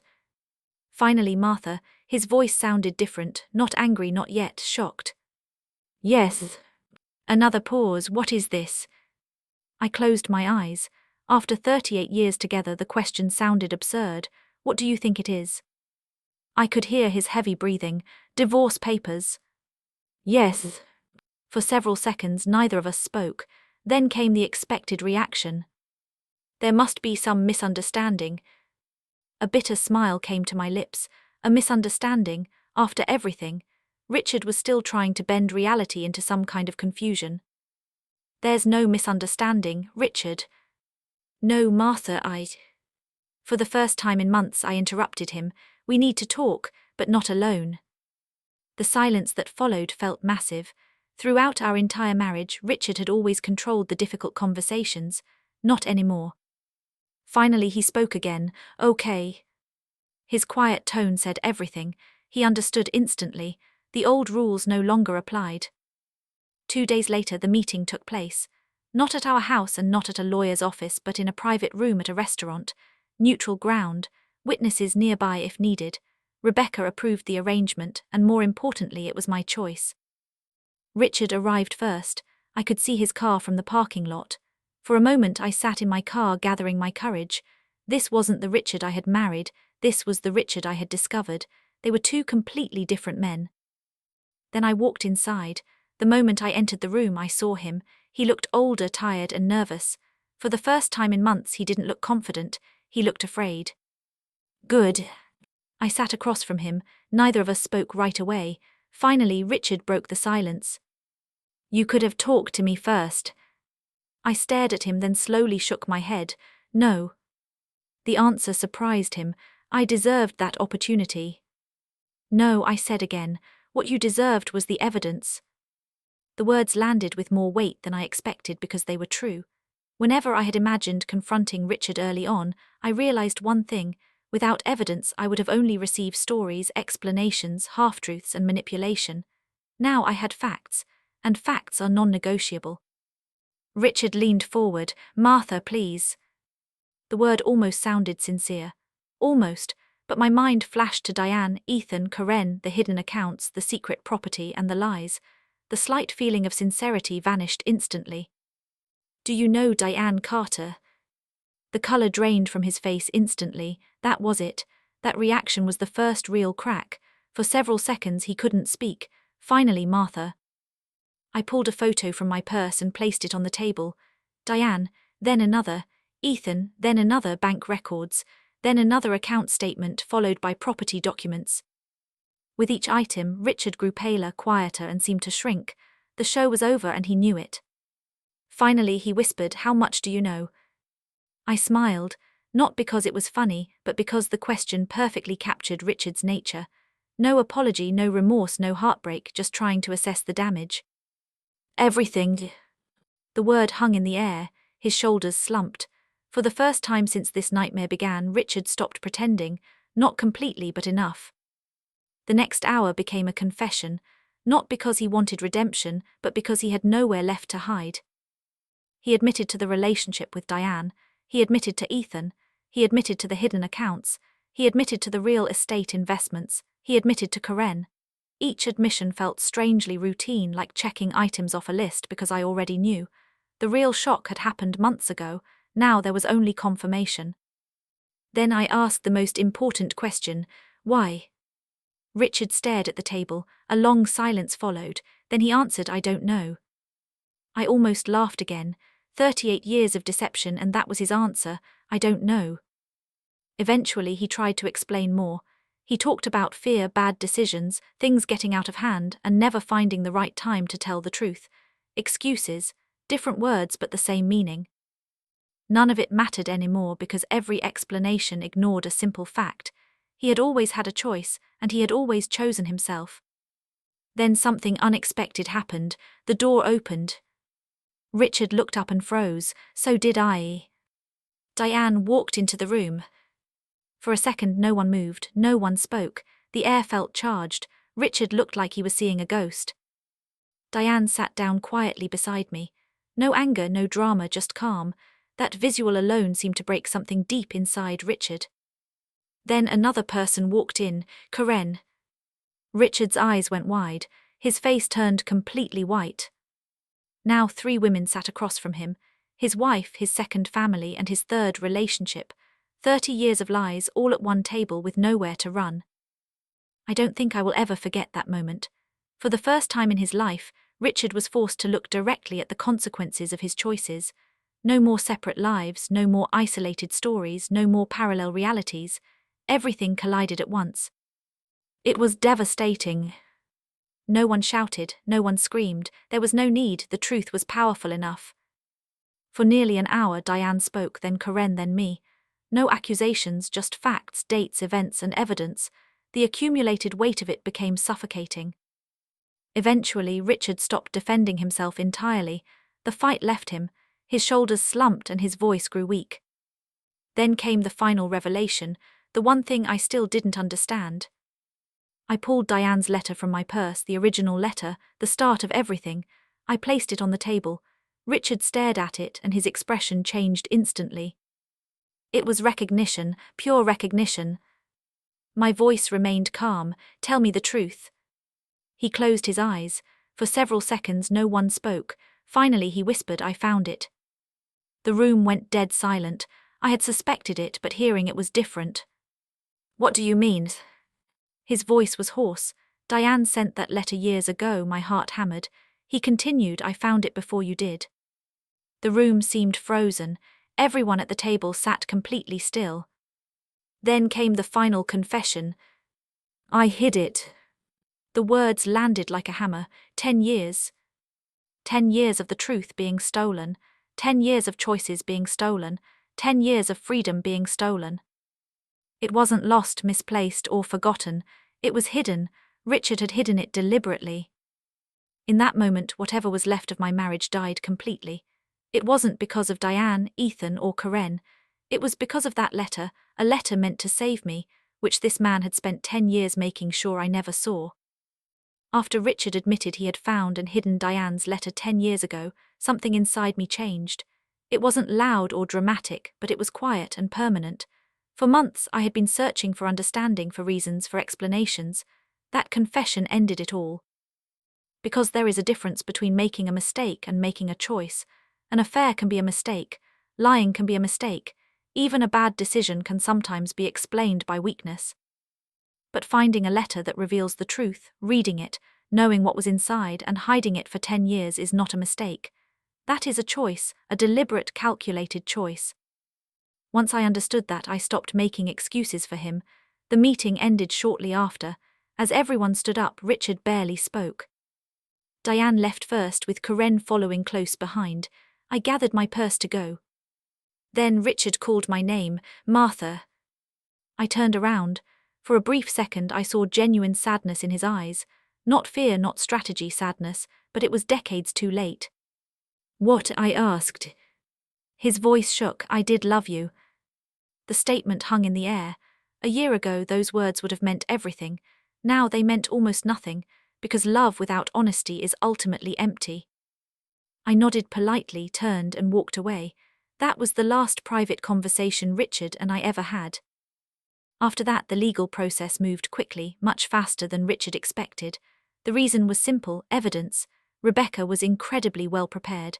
Every hidden account, every property, every transfer, every document, everything was organized, verified, and recorded. The mountain of proof made denial impossible. For the first time in his life, Richard couldn't talk his way out. The facts were non-negotiable. 3 weeks later, the moment I had been dreading arrived. I had to tell Jennifer and Brian everything. Not a version of it, not a softened account, but the entire truth. We met at Jennifer's house on a Sunday afternoon. The grandkids were visiting friends, and the house was quiet, private, and safe. Even so, my hands shook.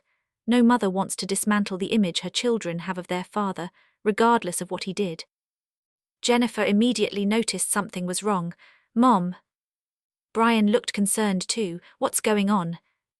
I took a deep breath, then another, and began to tell the story: the letter, Diane, the secret relationship, the hidden son, the affairs, the money, the lies, the divorce, every single piece of it. The room went incredibly quiet, a painful, heavy quiet. Several times I had to stop because tears made it impossible to speak. Several times Jennifer cried, and several times Brian just stared at the floor. The conversation lasted nearly 3 hours. By the end, everyone looked different. Some truths change a person forever. The hardest moment was when I showed them the photos of Ethan. Jennifer covered her mouth instantly. Brian stared at the photo for nearly a full minute, then whispered, "He looks like us." I started to cry, and so did Jennifer, because it was true. He looked like them, like family, like someone who should have been there all along. Eventually, Brian asked the question I knew was coming. Does he know about us? I nodded, some of it. Silence, then can I meet him? The question caught me off guard. What? Brian repeated himself, I want to meet him. Jennifer looked surprised too, but not upset, just emotional. Brian shook his head slowly. None of this is his fault. The maturity in those words almost broke me because he was right. Ethan wasn't responsible. Neither was Diane and neither was Karen. Richard was the common denominator, the source, the architect. Everyone else was just dealing with the fallout. A week later, something remarkable happened. For the first time, Richard's children met, not because of him but in spite of him. The meeting took place at Jennifer's house, small, private, no lawyers, no drama, no spectacle. Just family, or at least people trying to become family. I arrived early and so did Jennifer and Brian. Everyone was nervous, unsure of what to expect. Then Ethan arrived. The moment he walked through the door, the room fell completely still. It wasn't because anyone was angry, it was because the resemblance was staggering. The similarity the photos suggested was undeniable in person. The same eyes, the same expressions, the same smiles. Different lives, different mothers, but the same father. For several seconds no one spoke. Then Jennifer took the first step. Without hesitation, without words, she hugged him. Ethan immediately began to tear up. Then Brian hugged him. Suddenly the three of them were standing together, 38 years late but finally together.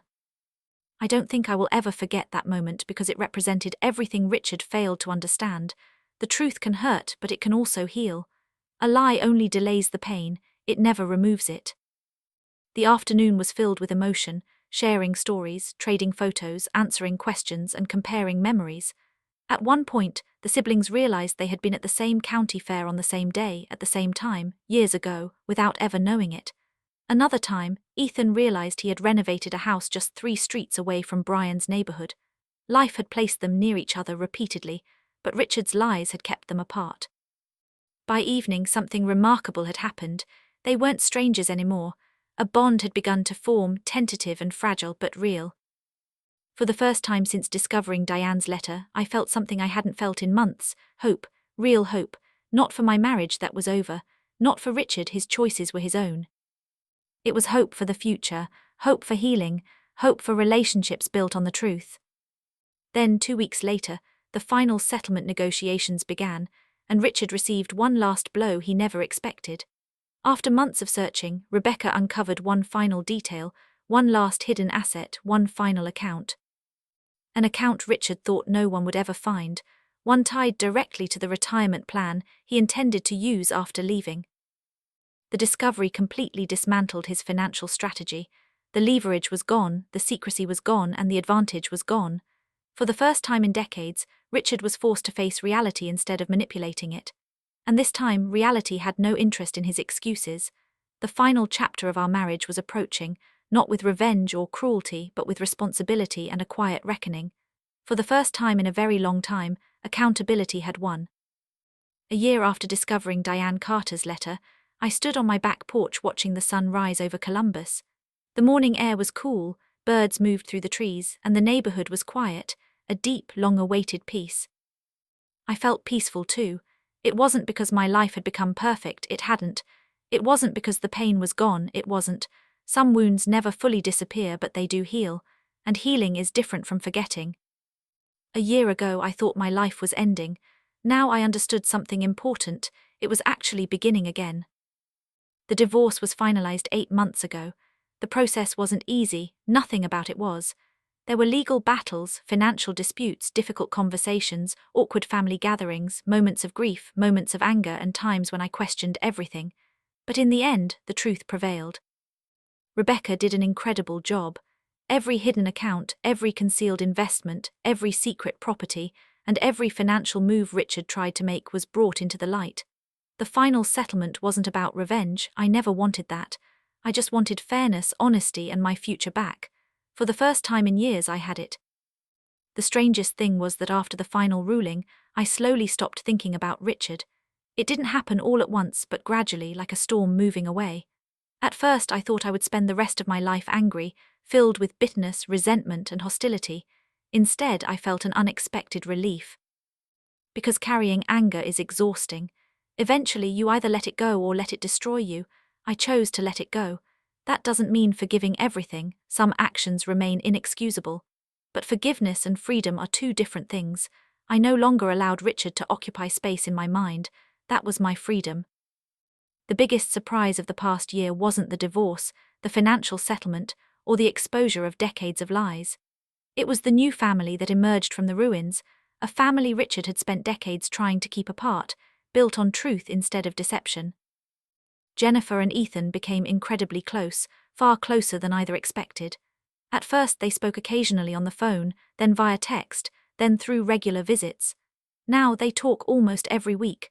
Watching them develop a sibling relationship in their late 30s is both beautiful and heartbreaking, beautiful because it's happening, and heartbreaking because it should have happened decades ago. Brian and Ethan connect differently. Neither is particularly emotional, both prefer action over conversation. Within months, they started helping each other with various projects, home repairs, business advice, and weekend activities. The relationship grew naturally without pressure or expectations, simply because they enjoyed each other's company. Every time I see the three of them together, I feel the same mix of emotions: grief for the years lost and gratitude for the years ahead. On Thanksgiving afternoon, I stood in the kitchen watching them laugh together. Jennifer was telling a story, Brian was teasing Ethan, and Ethan was pretending to be annoyed. The scene looked completely normal and ordinary, the exact kind of family moment Richard had spent decades preventing. Yet there it was, finally. I found myself crying, not out of sadness but out of relief. Jennifer noticed first. "Mom." I wiped my tears quickly. "I'm fine," and I was better than I had been in years. Then there was Diane, the woman whose letter had changed everything. The woman I had once imagined as an enemy, who had become one of my closest friends. Life has a strange way of working out. If someone had told me 2 years ago that I would be having coffee with Diane Carter on a Saturday afternoon, I would have laughed. Yet that is exactly what happened. We talk often, not about Richard, at least not anymore. We talk about life, family, books, grandkids, travel plans, and the future. Our friendship grew slowly, built on honesty, shared experience, and survival. Neither of us wanted what happened and neither of us chose it, but we chose what we did afterward, and that choice made all the difference. A few months ago, Diane and I took a weekend trip together, just friends, nothing dramatic. One evening at dinner, she looked at me and smiled. "Can you believe we're actually sitting here?" I laughed, "No." Then she asked, "Do you ever regret finding that letter?" The question surprised me. I thought about it carefully, very carefully. The letter had ended my marriage, shattered my certainty, and dismantled the life I thought I had. But it had also revealed reality. And reality, no matter how painful, is always better than an illusion. Finally I answered, not for a second. Diane nodded. Neither of us needed further explanation. We both understood. The truth hurts, but a lie hurts much longer. Back on my porch, I took a sip of my coffee, reflecting on everything: the hidden envelope, the garage, the opening sentence, the investigation, the phone calls, the discoveries, the heartbreak, the confrontation, and the healing. Every step now felt connected, each moment leading to the next.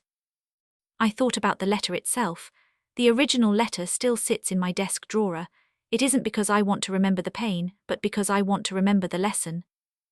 Sometimes the very thing that breaks your heart is the thing that saves your life. It sounds contradictory, but it's true. If I hadn't found that letter, I would still be living a lie. I would still be trusting someone who didn't deserve it, making decisions based on false information, and remaining trapped. The letter hurt me, and then it set me free. That was the gift hidden inside the pain. Near noon, my phone buzzed with a group text from Jennifer, Brian, and Ethan. It was the usual banter, debating where everyone wanted to meet for dinner next weekend. I smiled as the conversation grew slightly ridiculous, with too many opinions, suggestions, and jokes. Family, real family, imperfect and complex but true. Looking at their messages, I realized something. Richard had spent decades trying to control the truth, the people, and the outcome. But in the end, the truth won anyway. It always does. It might not happen immediately or when we want it to, but eventually it wins. A hidden letter changed everything overnight. It didn't destroy my life, it revealed the life I was actually living. And once I finally saw the truth, I found the courage to build something better, more honest, peaceful, and real. For the first time in decades, I wasn't just surviving, I was truly living. And that, more than anything else, was the perfect ending I never expected to find. Sometimes the greatest betrayals aren't the ones we see coming. They hide beneath years of routine, trust, and familiarity. We often believe that love alone is enough to protect us from deception, but love cannot survive long without honesty. One of the hardest lessons I learned is that the truth can be painful, But living a lie is far more painful in the long run. Many people stay in situations that no longer serve them because they are afraid of what they might find. They fear change, loss, and starting over. But sometimes, starting over is the only way to save yourself. This story isn't just about infidelity. It's about courage. It's about choosing the truth even when it shatters your world. It's about finding strength when you think you have nothing left. Most importantly, it's about understanding that your life doesn't end just because a chapter does. Healing doesn't happen overnight, forgiveness doesn't happen overnight, and trusting yourself again certainly doesn't happen overnight. But if you keep moving forward one step at a time, it does come. Sometimes, unexpected blessings emerge from the ruins of betrayal: new relationships, new friendships, new opportunities, and a new sense of peace. The people who truly belong in your life will be the ones standing beside you when everything falls apart. Never fear the truth. It might break your heart, but it will also set you free. If this story resonated with you, I'd love to hear your thoughts. Have you ever discovered a truth that completely changed your life? Which lesson from Martha's journey stayed with you the most? Leave a comment and share your perspective. If you enjoy family stories of resilience, healing, and hope, please don't forget to subscribe and join us for more journeys of the heart. Daniel finally closed the folder. We don't need to change anything today. A wave of relief washed over me. Thank you. But I do think you should take some time to evaluate your options. I nodded. I will. And Monica? Yes, protect yourself emotionally before you protect your assets. I stared at him. That was probably the wisest piece of advice anyone had given me all year. The simple truth was that my heart had been fragile long before my estate was ever in question. When I left Daniel's office that afternoon, I wasn't carrying new documents, a revised will, or a plan for revenge. I was carrying something much more valuable: clarity.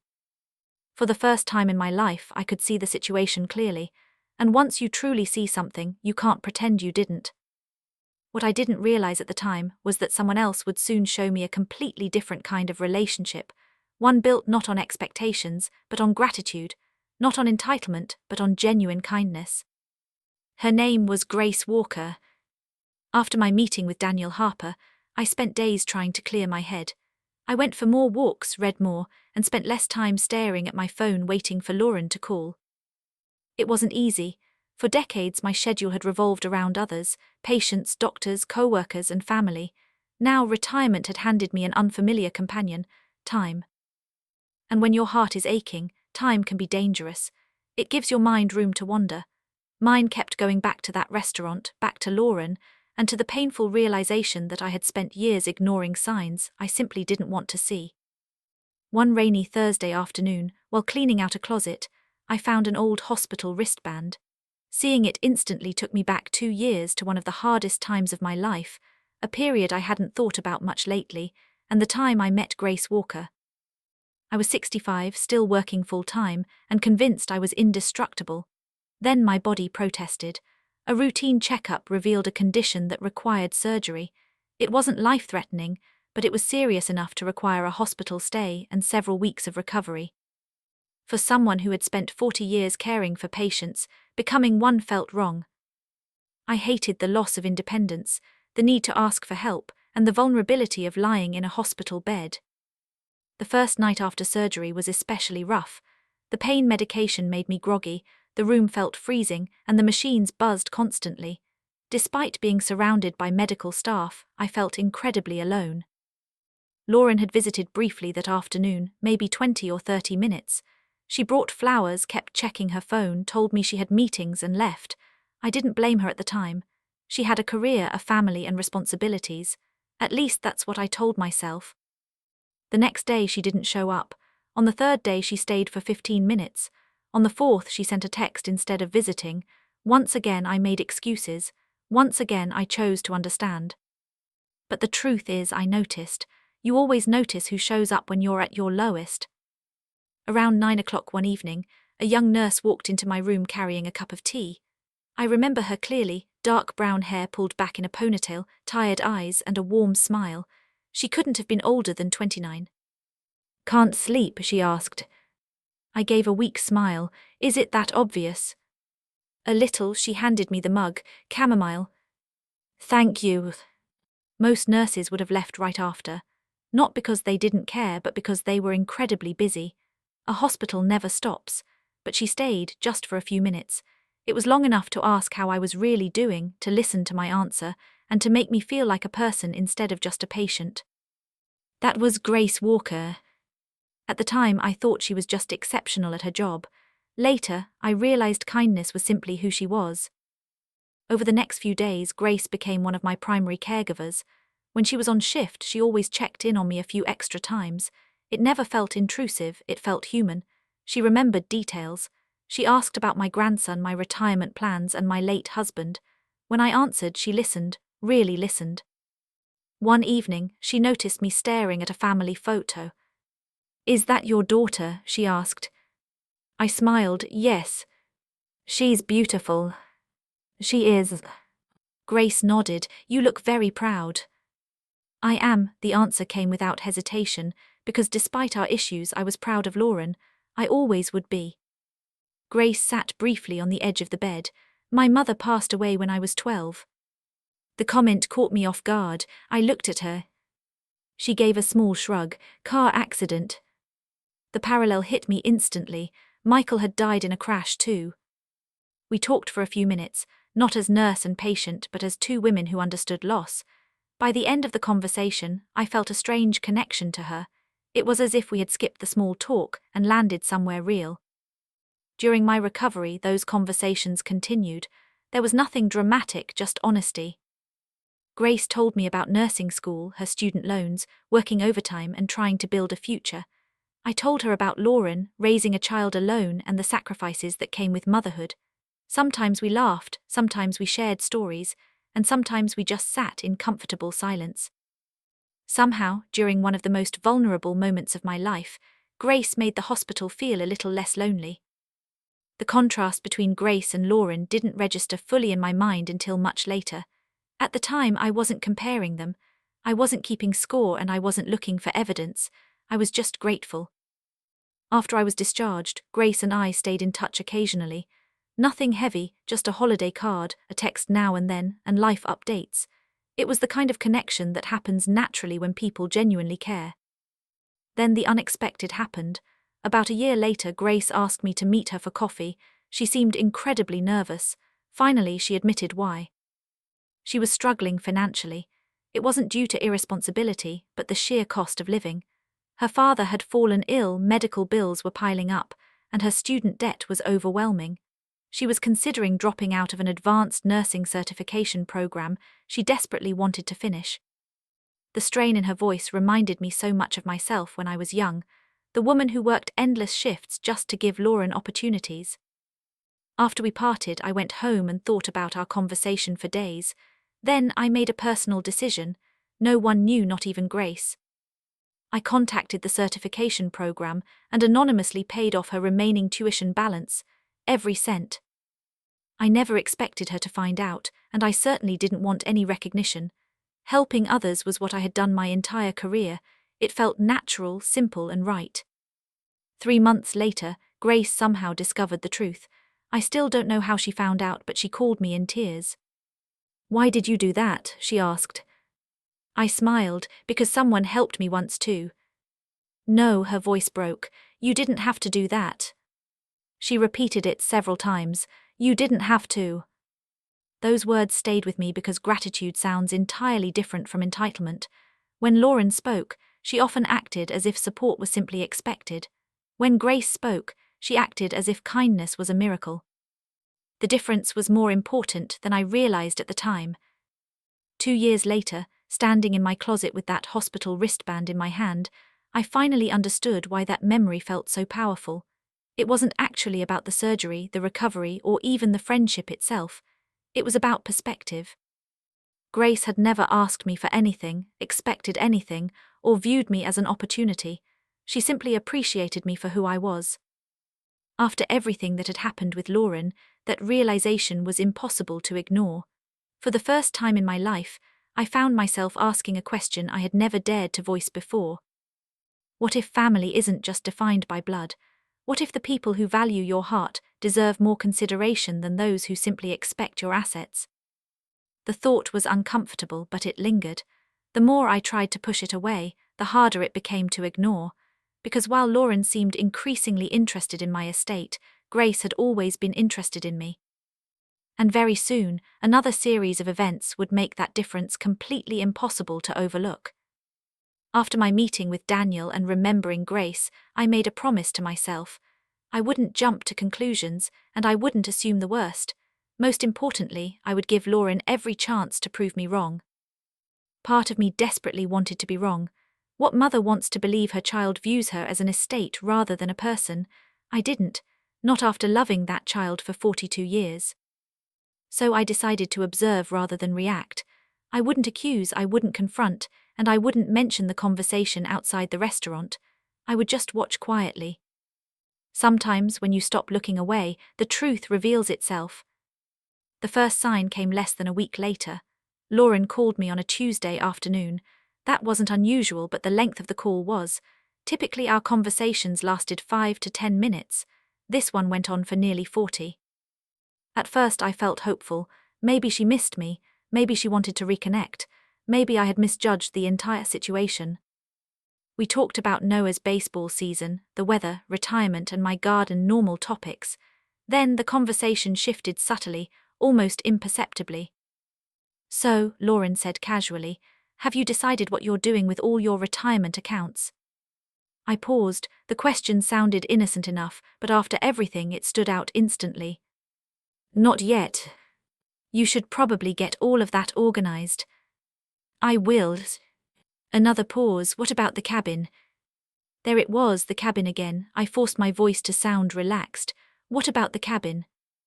Oh, nothing. Her tone was light, too light. I was just curious. Curious, I thought of Daniel's folder, the questions and the inquiries from months ago. Curious seemed to be Lauren's favorite word. We ended the call shortly after. When I put my phone down, a strange feeling came over me. It wasn't anger, it was confirmation.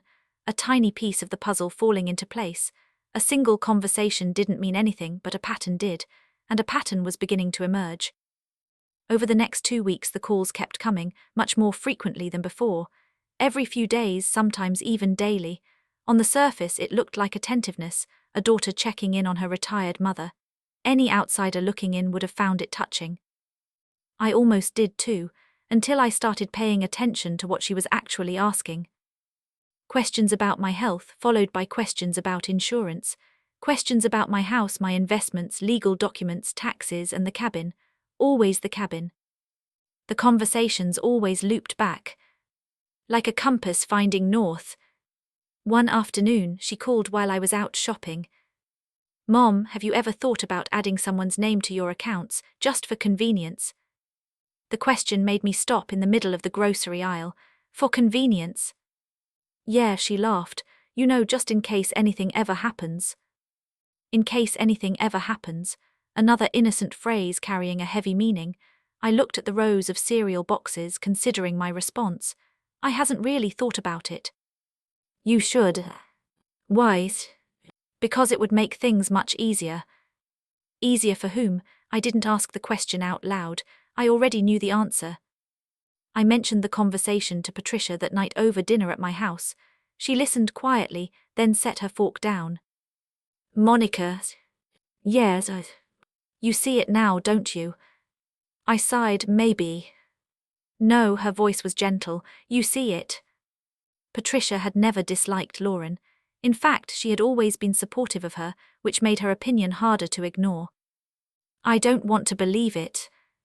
I know, the sadness in her voice strung because she wasn't trying to convince me. She was just watching me catch up to what she had already noticed. A few days later, something happened that made denial almost impossible. Lauren showed up unannounced on a Saturday morning. Again, this was highly unusual. Before my retirement, she was rarely available. Now she suddenly seemed to have all the time in the world. She brought coffee and pastries, acting friendly, warm, and attentive. It was a side of Lauren I hadn't seen in years. For a brief moment, I felt guilty for doubting her.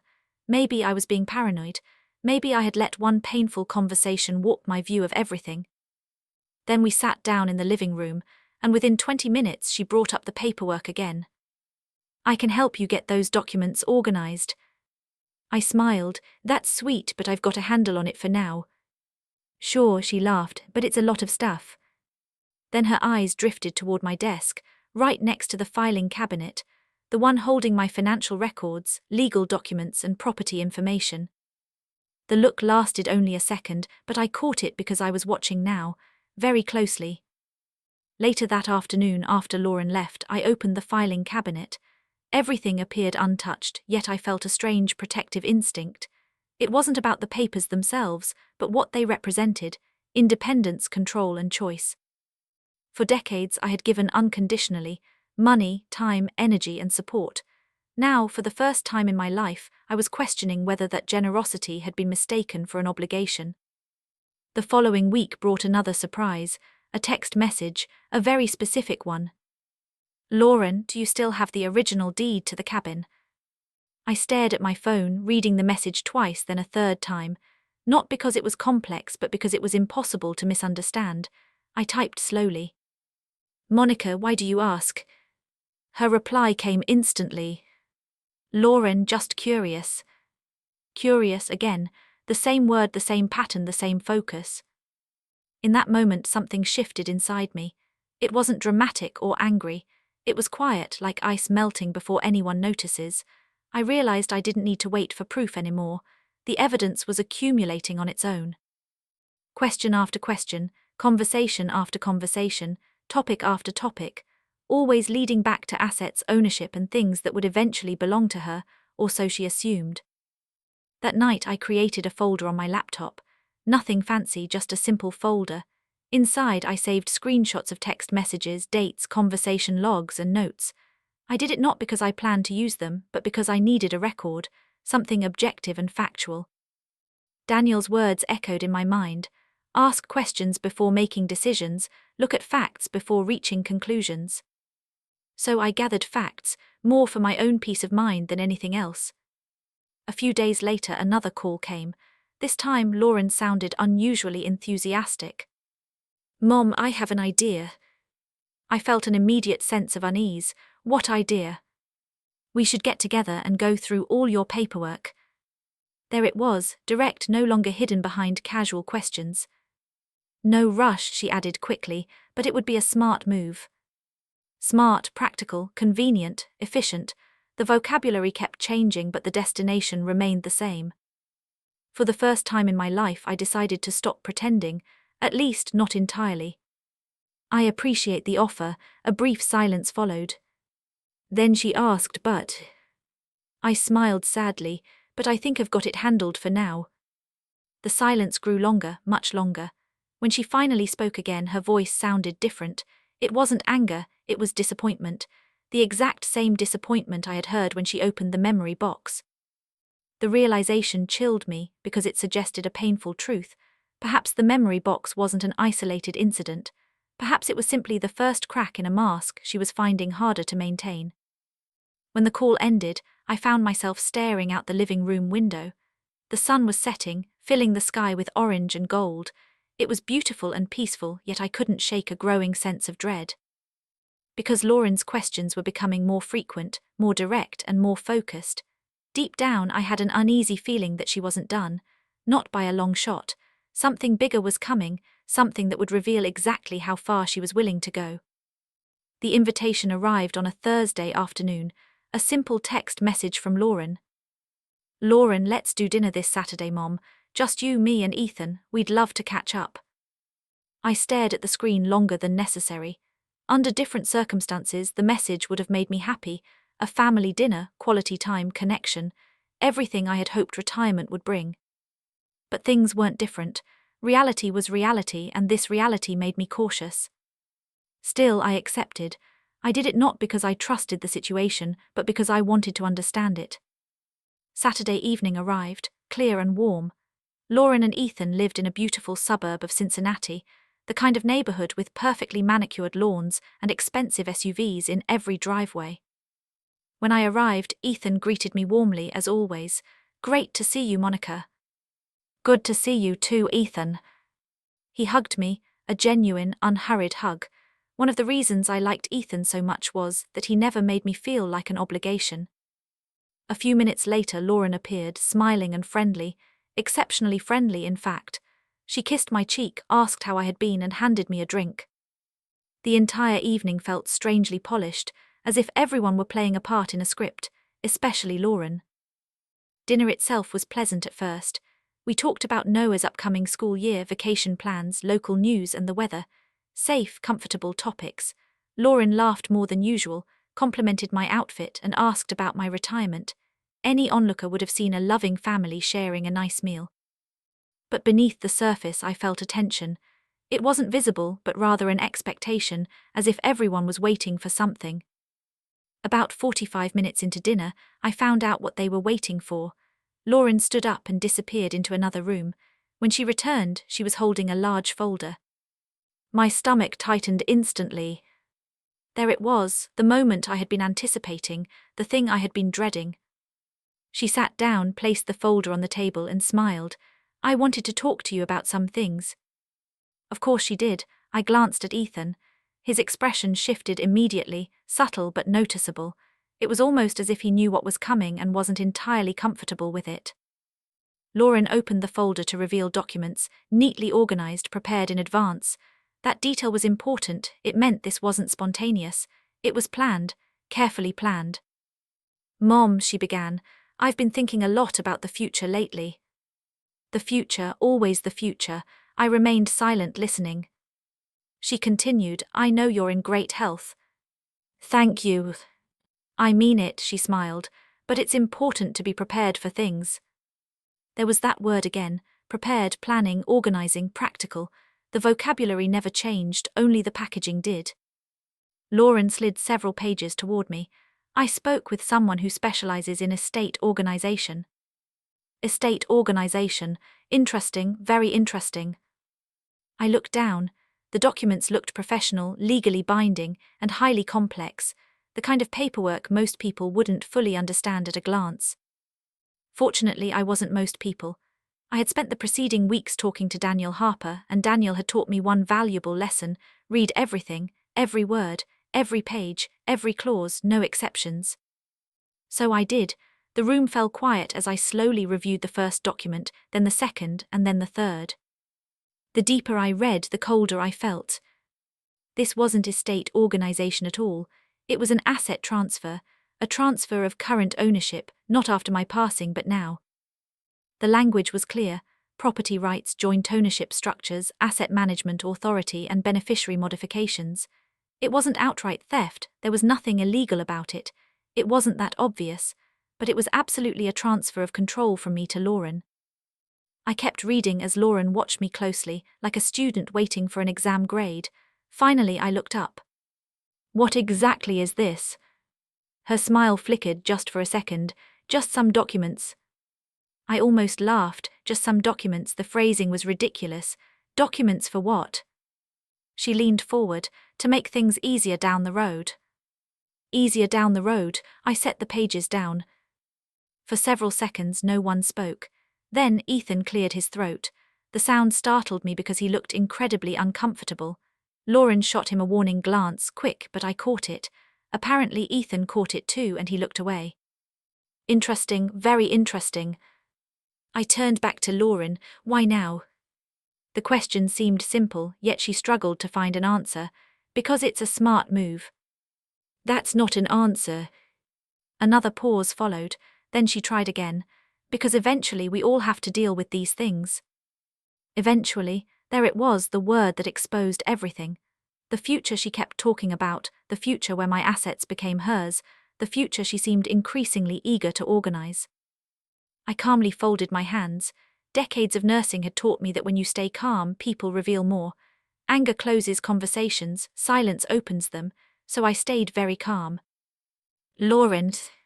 "Yes, Did Daniel Harper tell you to do this?" The question carried more weight than I expected. She froze, not dramatically but noticeably. That hesitation spoke volumes. "No." Which was true, Daniel hadn't. I already knew that. Then another realization hit me. She didn't know I had already seen Daniel. At least not yet. Suddenly, I understood why she looked nervous. She assumed I was uninformed, unprepared, and easily persuaded. The realization hurt far more than I expected. It suggested she saw me as vulnerable, not as her mother, but as an obstacle to be managed. I glanced at the documents again, then closed the folder. "I'm not signing anything." My voice was calm, firm, and non-negotiable. Lauren blinked. "What?" "I'm not signing anything." The room went dead silent. Ethan stared at the table while Lauren stared at me. The friendly atmosphere vanished instantly, as if it had never existed. For the first time all evening, I saw frustration behind her smile, pure frustration. "Mom, you haven't even considered it." "I have." "You looked at it for 5 minutes." "I saw enough." Her jaw tightened. "You're just being stubborn." The accusation surprised me, not because it was harsh but because it came so quickly, as if she had anticipated resistance and prepared the line. I felt something shift inside me, another piece of denial falling away. The old Monica would have apologized, explained herself, and tried to keep the peace, but retirement had changed things, or rather, the truth had. "I'm being cautious, there's a difference." Lauren leaned back in her chair, clearly irritated now. This would make everything so much easier. I nodded. "For whom?" The question hung in the air, heavy, uncomfortable, and loaded. Lauren didn't answer right away because she couldn't, at least not honestly. Ethan spoke for the first time in minutes. "Maybe we should drop it." I looked at him with gratitude. Lauren did not, her expression darkened. "Why?" "Because your mom said no." It was simple, logical, and obvious, yet Lauren seemed genuinely frustrated by the concept. That bothered me deeply. A no should have been enough, especially when it came from the person who owned all the property in question. Eventually, the topic changed in a way. Dinner continued, but the warmth never returned. Something had been exposed and it couldn't be hidden again. When I finally left that night, Lauren hugged me goodbye. The embrace felt different, forced, disappointed, almost resentful. On the drive home, I thought about everything: the prepared folder, the documents, the pressure, and the frustration when I refused. For the first time in my life, an unsettling possibility entered my mind. Maybe Lauren wasn't just interested in my future assets. Maybe she was starting to grow impatient. And if that was true, the situation was far more serious than I had initially thought. For 3 days after that dinner, Lauren didn't call. That alone told me a lot. For weeks, she had been contacting me constantly, checking in, asking questions, offering help, and showing concern. The moment I refused to sign those documents, all communication stopped. Not completely, but noticeably. The silence didn't prove anything on its own, yet it added another piece to the puzzle. I could no longer ignore the picture that was forming. On the 4th day, I walked into the guest room and looked at the memory box, the same box that had started everything, the one Lauren had called a box of old things. It sat on the shelf where I had placed it after the retirement party, quiet, unchanged, and nearly forgotten. Yet somehow, it felt more important than ever. I carried it to the living room, set it on the coffee table, and slowly opened the lid. The familiar scent of old paper filled the air. Photos, letters, keepsakes, memories, pieces of a lifetime. I picked up a photo of Lauren at 7, missing her front teeth, holding my hand on her first day of school. I couldn't help but smile. She had been so excited, so trusting, and so full of love. Then I opened one of the letters, one I had written specifically for her retirement gift, one she had never read. My eyes scanned the page. I wrote about working double shifts to pay for her dance lessons, about driving through a blizzard to attend her school play, about the nights I lay awake worrying about bills, and about how proud I was of every success she achieved. Every word had come from my heart, and she hadn't even read them. The realization strung again. It wasn't because she had rejected a gift, but because she had rejected the meaning behind it. I sat in silence for nearly an hour, thinking, remembering, and mourning. Finally, I reached a conclusion.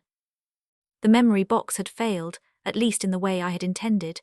It hadn't created a connection, it hadn't fostered understanding, and it hadn't reminded Lauren of what truly mattered.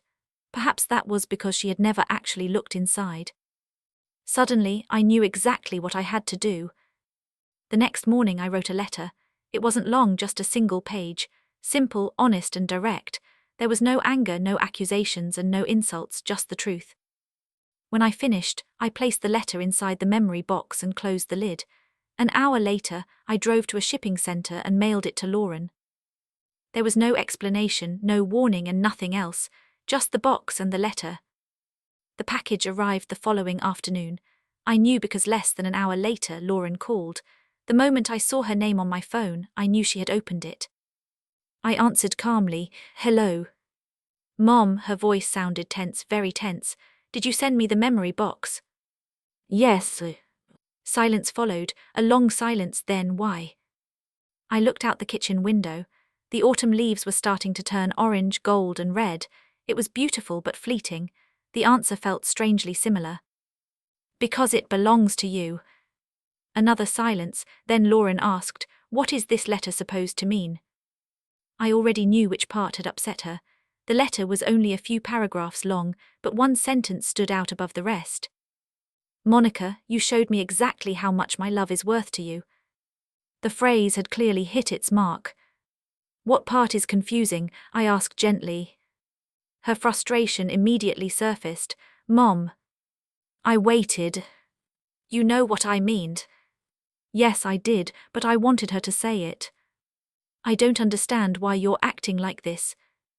The irony almost made me laugh. Acting like this, as if the issue had appeared out of nowhere, rather than building for months, if not years. I took a deep breath. "Lauren." "Yes, Did you read the letters?" A pause, a very telling one. Then I read some of them.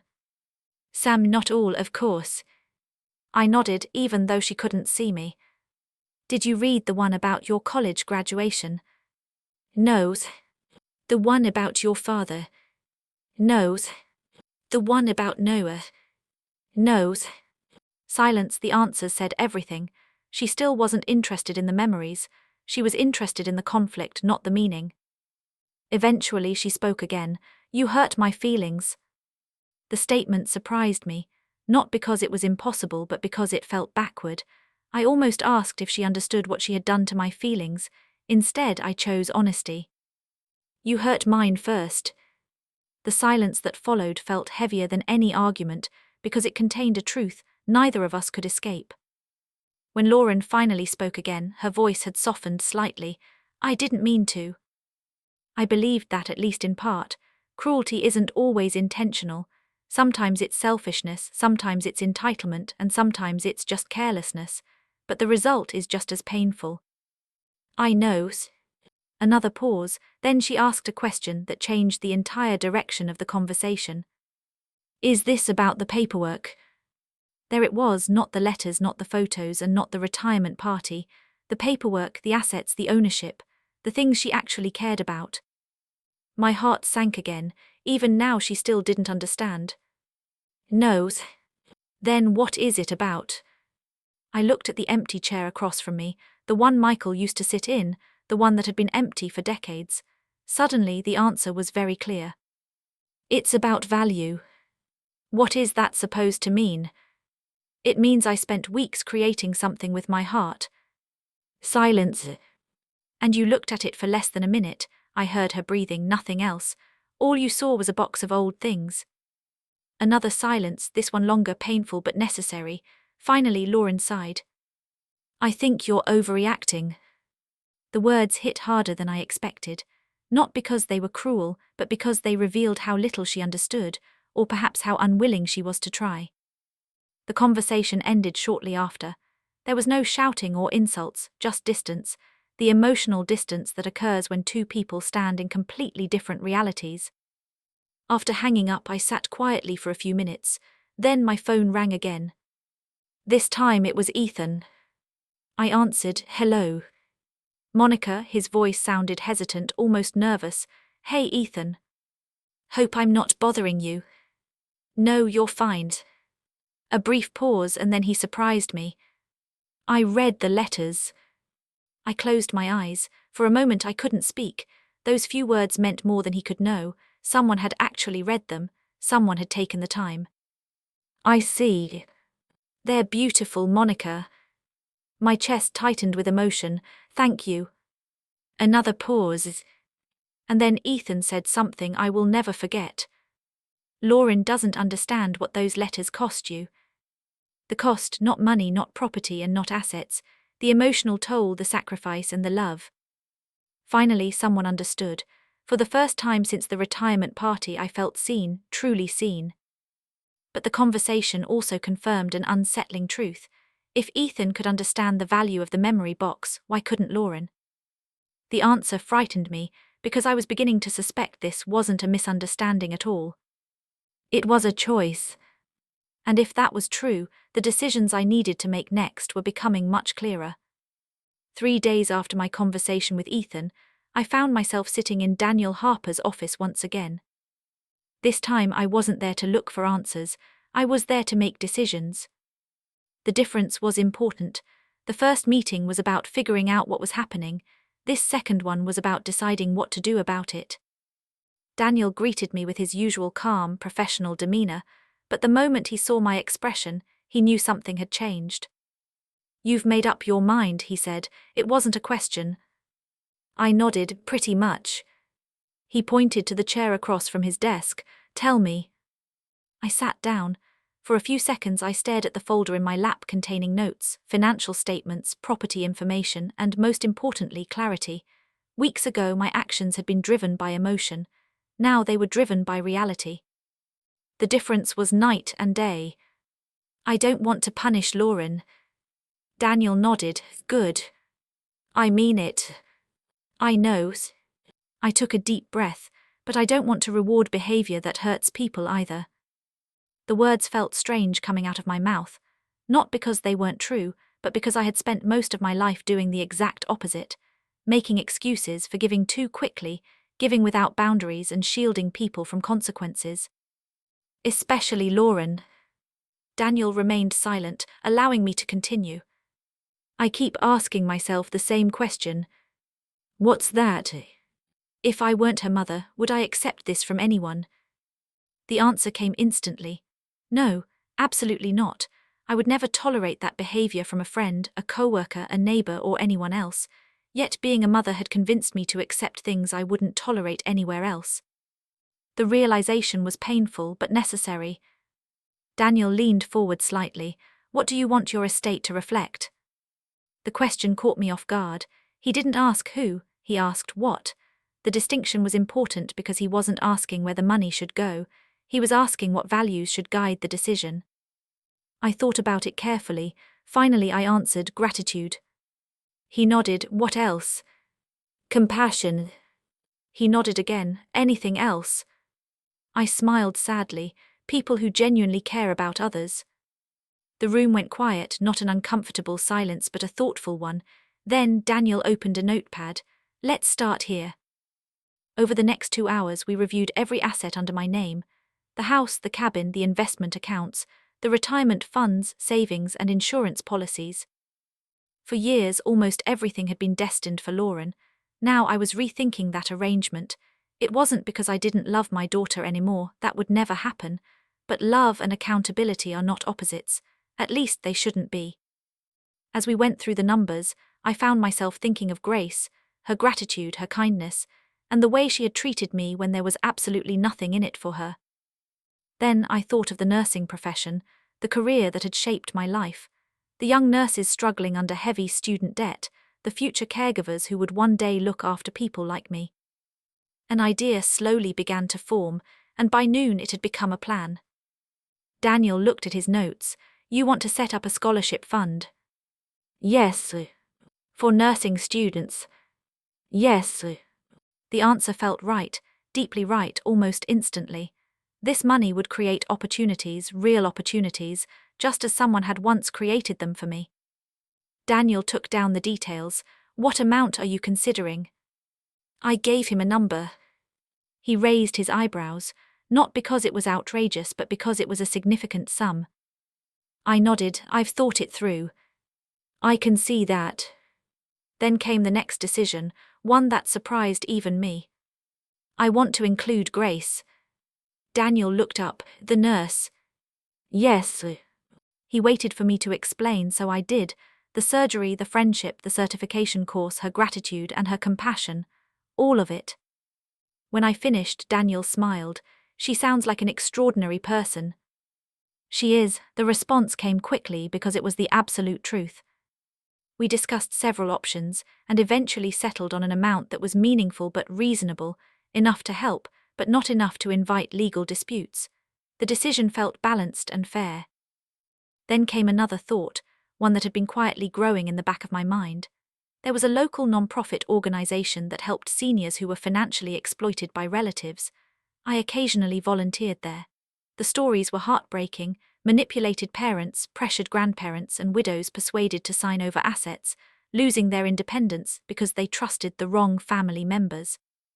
The more I learned about those situations, the more determined I became. A portion of my estate would go to support that organization as well. Daniel noted everything down methodically and carefully.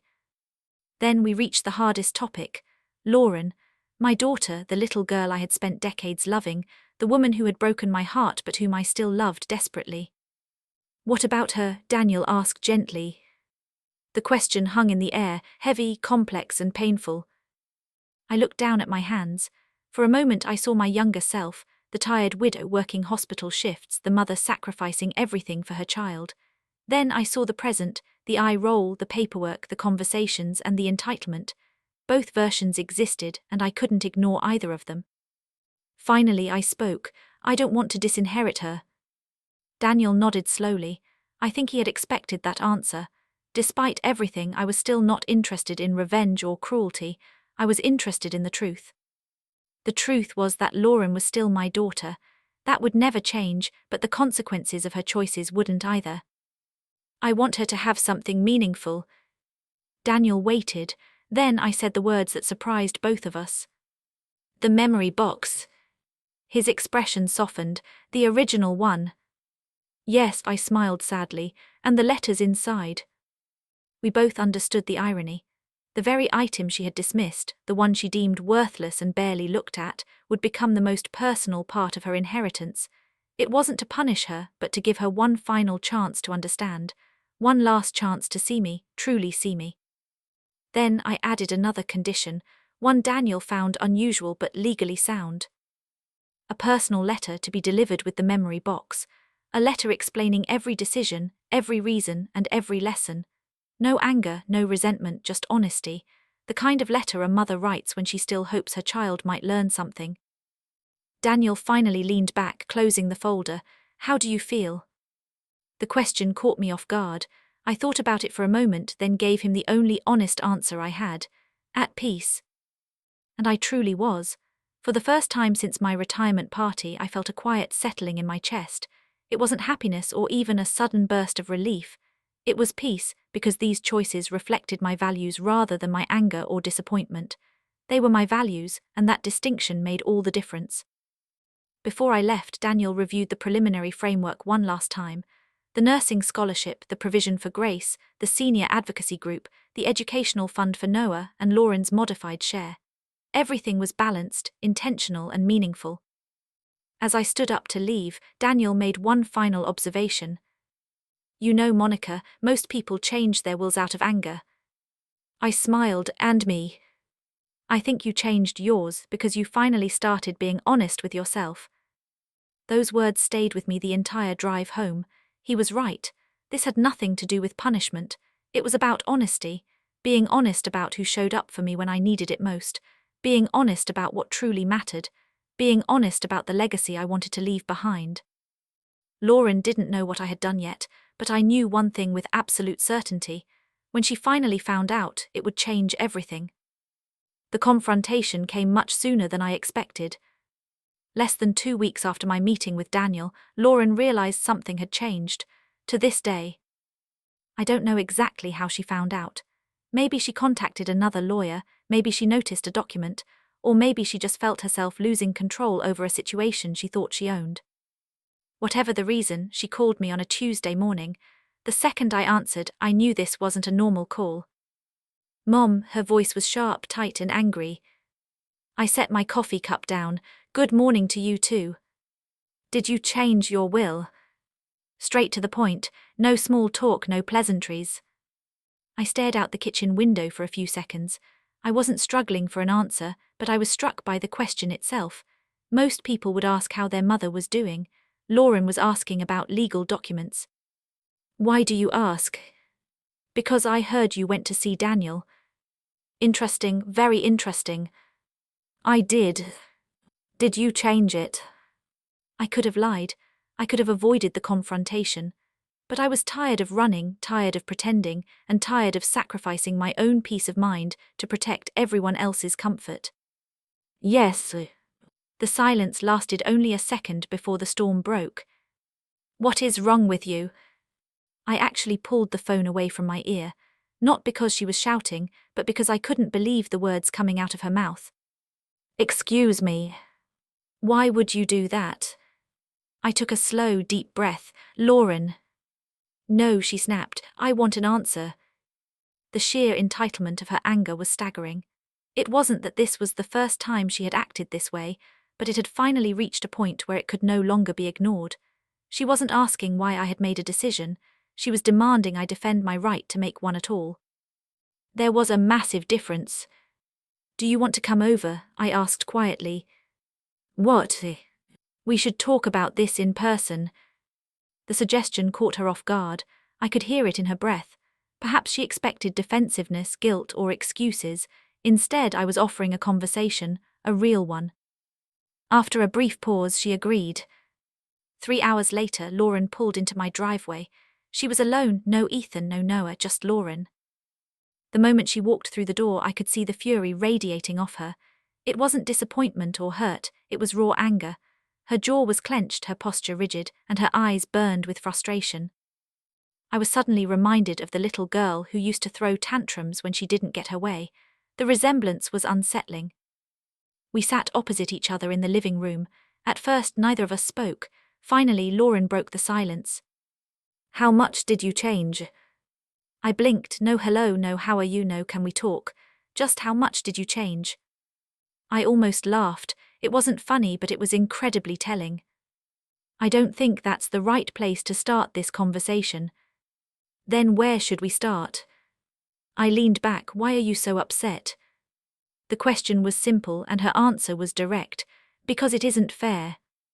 Fair, there was that word again. I had heard it many times throughout my life, usually from people who expected things from others.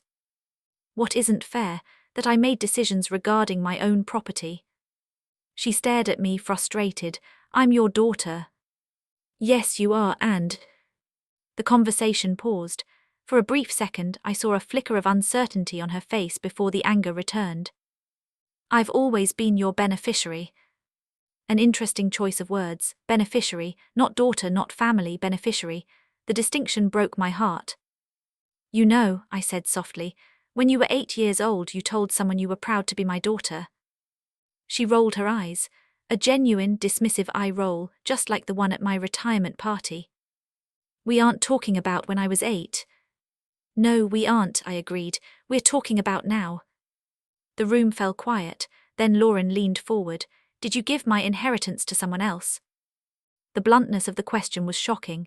She skipped past every emotional step, no concern, no curiosity, no self-reflection, just straight to the inheritance. I realized something critical in that moment. This conversation wasn't about our relationship, at least not for her. It was about assets, and realizing that hurt more than I cared to admit. I looked her straight in the eye. When did you start looking at me as an estate? The question hit hard. Her expression shifted instantly. What? When did that happen? It didn't. Then why is that the first thing you're asking about? Silence, another uncomfortable silence she couldn't easily escape. Instead of answering, she shifted her strategy, a classic move I saw right through. Someone is influencing you. Here came the accusations. I almost smiled because Daniel had predicted exactly this. Influencing me. Yes, she said, crossing her arms. This doesn't sound like you. I nodded slowly. Why? Because you've always taken care of family. I am taking care of family. Then why are you doing this? The answer came easily, because I had spent weeks thinking about it. Because taking care of family and enabling bad behavior are not the same thing. The words landed exactly where they needed to. I could see it. Lauren stood up abruptly. You think I'm a bad person? No. Then what do you think? I took a deep breath. I think you've grown to take everything for granted.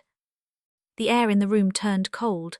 Nobody likes to hear the truth, especially when a part of them already suspects it. Lauren stared at me as if I had slapped her.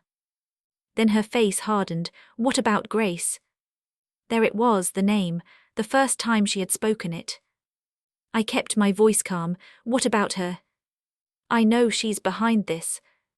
The accusation sounded possessive, threatened, and jealous. I wondered how much she actually knew. Clearly not enough, but enough to make her worry. Grace has nothing to do with this conversation. She's manipulating you. The claim was so absurd I actually laughed. A short, honest laugh. Grace manipulating me. The woman who had never asked me for a single thing. The woman who thanked me repeatedly for an unexpected act of kindness. The contrast between Grace and Lauren was almost unbearable. No, I shook my head, she isn't. Lauren's frustration flared. You don't even know what you're doing. I stared at her. For the first time in my life, I didn't see my daughter as a child. I saw her as an adult who had to take responsibility for her choices, an adult who expected to receive what she hadn't earned, who believed love automatically translated into property rights, and who mistook generosity for an obligation. The realization was heartbreaking, but it was also freeing. Then Lauren crossed a line I never expected her to cross. You've changed. I smiled sadly. You're right. That seemed to startle her because it was the truth. I had changed, not into someone cruel, but into someone who finally understood that boundaries are not punishments, they are protection. When she spoke again, her voice was cold. If this is how things are going to be, I might need to look into whether you're capable of making these decisions. The threat hung in the air, heavy, ugly, and clear. I felt my heart sink. I wasn't afraid, I was deeply disappointed. She was suggesting I might be mentally unfit, not because she believed it, but because it was a tool she could use to challenge my decisions. That realization shattered the last illusion, the last excuse, and the last bit of denial. In that moment, I knew one thing with absolute certainty. Lauren wasn't just upset about the money anymore. She was willing to question my sanity just to regain control. What she didn't know was that I had already anticipated this possibility, and I had spent weeks preparing for it. The meeting took place 10 days later. By then, Lauren had cooled down and stopped making threats over the phone, at least on the surface, but both Daniel and I knew things were far from over. Our conversation at my house had changed things. The mask was slipping, and once people show you their true priorities, it's very hard to hide them again. Lauren was the one who suggested the meeting. She called and insisted we sit down to talk. She wanted answers, explanations, and I suspected control. The location was Daniel's office, neutral, professional, and a place where facts carried more weight than emotions. When I arrived, Daniel was waiting, and so was Lauren. To my surprise, Ethan was there too. The moment I saw him, I realized something. This was no longer just about me. Something had shifted in their marriage, and the tension between them was impossible to ignore. Lauren sat rigidly in her chair, her arms crossed and her jaw tight. Ethan sat next to her, but there was a distance between them, not physical but emotional. The kind of distance that appears when trust begins to fracture. Daniel greeted everyone and closed the door to the conference room. Then he sat down. For a few minutes no one spoke. Finally, Lauren broke the silence. Let's stop pretending. Daniel raised an eyebrow. Pretending what? This, she looked directly at me. I want to know exactly what is going on. I remained calm. Okay. Okay, my simple response seemed to frustrate her. Yes, I folded my hands. What do you want to know? She narrowed her eyes. Why are you doing this? It was the same question, only now we were sitting in a lawyer's office instead of my living room. Somehow, the answer felt even clearer. I am making decisions regarding my estate. No, Lauren shook her head. Why are you punishing me? Punishing, an interesting word. I looked at Daniel, then back at Lauren. Do you truly believe this is a punishment?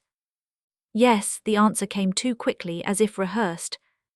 I nodded slowly, then reached into my purse. Lauren watched with curiosity. Daniel remained quiet. I pulled out several printed pages, Ordinary sheets of paper with no drama, just evidence.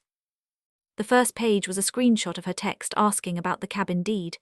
The second page contained another exchange about account ownership, asset transfers, and legal paperwork. Question after question, repeating the same pattern. I placed the papers on the table. Lauren's expression shifted instantly. It wasn't panic, it was recognition. She knew exactly what lay in front of her. I don't understand. Her voice sounded softer now. You don't. I kept my tone very calm. The questions seemed clear enough. Lauren glanced at Ethan, then back at me. Those were normal questions. Perhaps, I agreed, if you look at them one at a time. The room went quiet as I slid another page across the table, then another and another. It was a timeline of dates, messages, and conversations. Everything. The growing interest in my finances over several weeks, the increasingly specific questions, and the log of her behavior. I hadn't prepared this for court. I had prepared it for myself to ensure I wasn't imagining things, and to make sure emotion wasn't distorting reality. Now it sat on the table, black and white reality. Lauren's frustration began to return. You're making this look much worse than it is. Before I could answer, Ethan spoke for the first time. Are these records incorrect? The room froze. Lauren looked at him completely shocked. She had expected support, not a question. Ethan, answer the question. His voice was quiet, almost painfully so. Are they incorrect? For a moment no one moved, then Lauren let out a nervous laugh. This is ridiculous. But Ethan wasn't laughing and he didn't look away. He just waited. Suddenly I understood. This was definitely not the first time they had discussed this. The tension I had noticed earlier made sense now. The disagreement had started long ago. Now it was simply out in the open. Daniel remained quiet, watching and observing as lawyers do. Finally, Lauren spoke. I was trying to help. Ethan nodded. Maybe. The response surprised everyone, including me, because it wasn't an accusation. It was honest. Then he continued, but somewhere along the way I think you stopped listening. The words landed heavily. Lauren stared at him. You think I'm a bad person? No, his voice softened. I think you focused on the wrong things. The room felt smaller, tighter, and more emotional. For the first time, someone other than me was saying what needed to be said, not with cruelty or anger, but with honesty. Tears filled Lauren's eyes, but they felt different. It wasn't sadness or remorse, it was frustration. The frustration of losing an argument, not the pain of understanding. At least, not yet. Then she turned to me. You've been talking about me behind my back. The accusation surprised me because it wasn't true. No. You clearly told people. I shook my head. No. Daniel spoke for the first time in minutes. Lauren. She looked at him. Your mother didn't have to tell anyone anything. Silence fell. Then Daniel tapped the papers gently. This information speaks for itself. The words carried weight because they were the simple, painful truth. No explanation, manipulation, or exaggeration was needed. Just her own words, her own questions, and her own priorities. The room remained quiet. Then the unexpected happened. Ethan reached into his briefcase, pulled out a folded piece of paper and placed it on the table. What is that? Lauren asked. His expression was filled with sadness, disappointment, and exhaustion.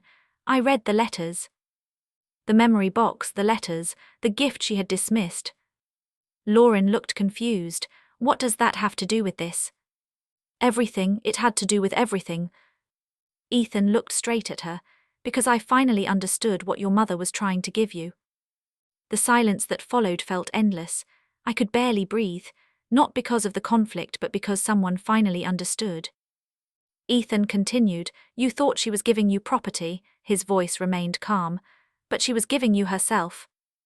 Those words hit all of us, including Lauren, especially Lauren. For the first time I saw uncertainty replace her anger. It was only brief, but it was there, a crack, a tiny crack in the armor. Then Lauren's gaze drifted back to the documents, to the evidence, and to the reality she could no longer dismiss. Something changed, not enough, and it was still early, but it was a start. For the first time since this began, she stopped arguing, defending herself, and making excuses. She just sat there quietly. In that quiet, I understood something important. My goal had never been to humiliate her or to seek revenge. The goal was the truth. And the truth was finally in the room. Whether Lauren accepted it was no longer under my control, but she had heard it. Everyone had. As the meeting drew to a close, I had a strange feeling. The real consequences were just beginning, not legal ones but personal ones. The kind that follow you home, wait for you in the mirror, and force you to ask if you've become someone you don't recognize. In the weeks following the meeting at Daniel Harper's office, the silence was deafening. It wasn't peaceful, it was just quiet. Peace comes from resolution, while quiet often comes from avoidance. Lauren was avoiding something. Maybe me, maybe herself, or maybe the uncomfortable truths that had surfaced during that meeting. Whatever the reason, communication stopped. The daily calls ended, the constant questions disappeared, and the sudden focus on my paperwork evaporated. For the first time in months, my phone remained silent. Part of me felt relieved, but another part felt a deep sadness. No matter what happened, Lauren was still my daughter. I couldn't just wake up one morning and stop loving her. That's not how mothers work. At least not me. The love remained, but the trust was gone. Learning to separate those two things was one of the hardest lessons of my life.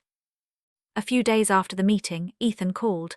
It wasn't to discuss money or legal issues, he just wanted to check on me. "How are you doing?" he asked. The question felt almost foreign.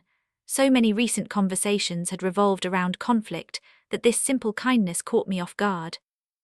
"I'm okay." "Really?" I smiled, mostly. He laughed softly. "That's probably the most honest answer possible." We talked for nearly an hour about Noah, retirement and life. Eventually, the conversation naturally turned to Lauren. "She's struggling," Ethan admitted. I looked out the kitchen window. Late autumn had arrived, and leaves covered portions of the yard. Somehow, the season felt appropriate. Things were changing, ending, and preparing for something new. "Struggling with what?" A long pause followed, then Ethan answered carefully. "I think she's starting to realize how bad this all looks." Those words lingered in my mind because how things looked wasn't the real issue. The reality was. Still, I understood his point. For perhaps the first time in her life, Lauren was forced to view her actions through someone else's eyes. That experience can be painful, especially when the reflection isn't flattering. A week later, I met Patricia for lunch. We sat outside a small cafe overlooking a park where children played and dogs chased tennis balls. Normal life continued, regardless of how dramatic our personal issues felt. Patricia listened to the update, then asked, "Do you regret it?" I knew exactly what she meant. The will, the boundaries, the confrontation, all of it. I considered the question, then shook my head. "No." She smiled. "Good. But I do regret that things had to go this far." That felt closer to the truth. I had never wanted conflict, distance, or for my daughter to question my decisions and threaten my peace of mind. I had wanted something simple: respect, understanding, and love. The fact that those things had become so complicated was what truly hurt. A few days later, something unexpected happened. Grace invited me to a community fundraiser, a scholarship event for nursing students. We both understood the parallel, and I accepted immediately. The event was wonderful. Young nurses, future caregivers, people filled with purpose and hope. For the first time in a long while, I felt energetic, useful, and connected. Several students shared stories of financial hardship and the dreams they were working hard to afford. Listening to them reinforced an important truth. The decisions I made regarding my estate were not rooted in anger. They were rooted in my values. That distinction continued to bring me peace of mind. Near the end of the event, Grace pulled me aside. "I have something to tell you," she smiled nervously. "What's that?" "I got the promotion." The pride in her voice made me smile instantly. "Grace, that's amazing."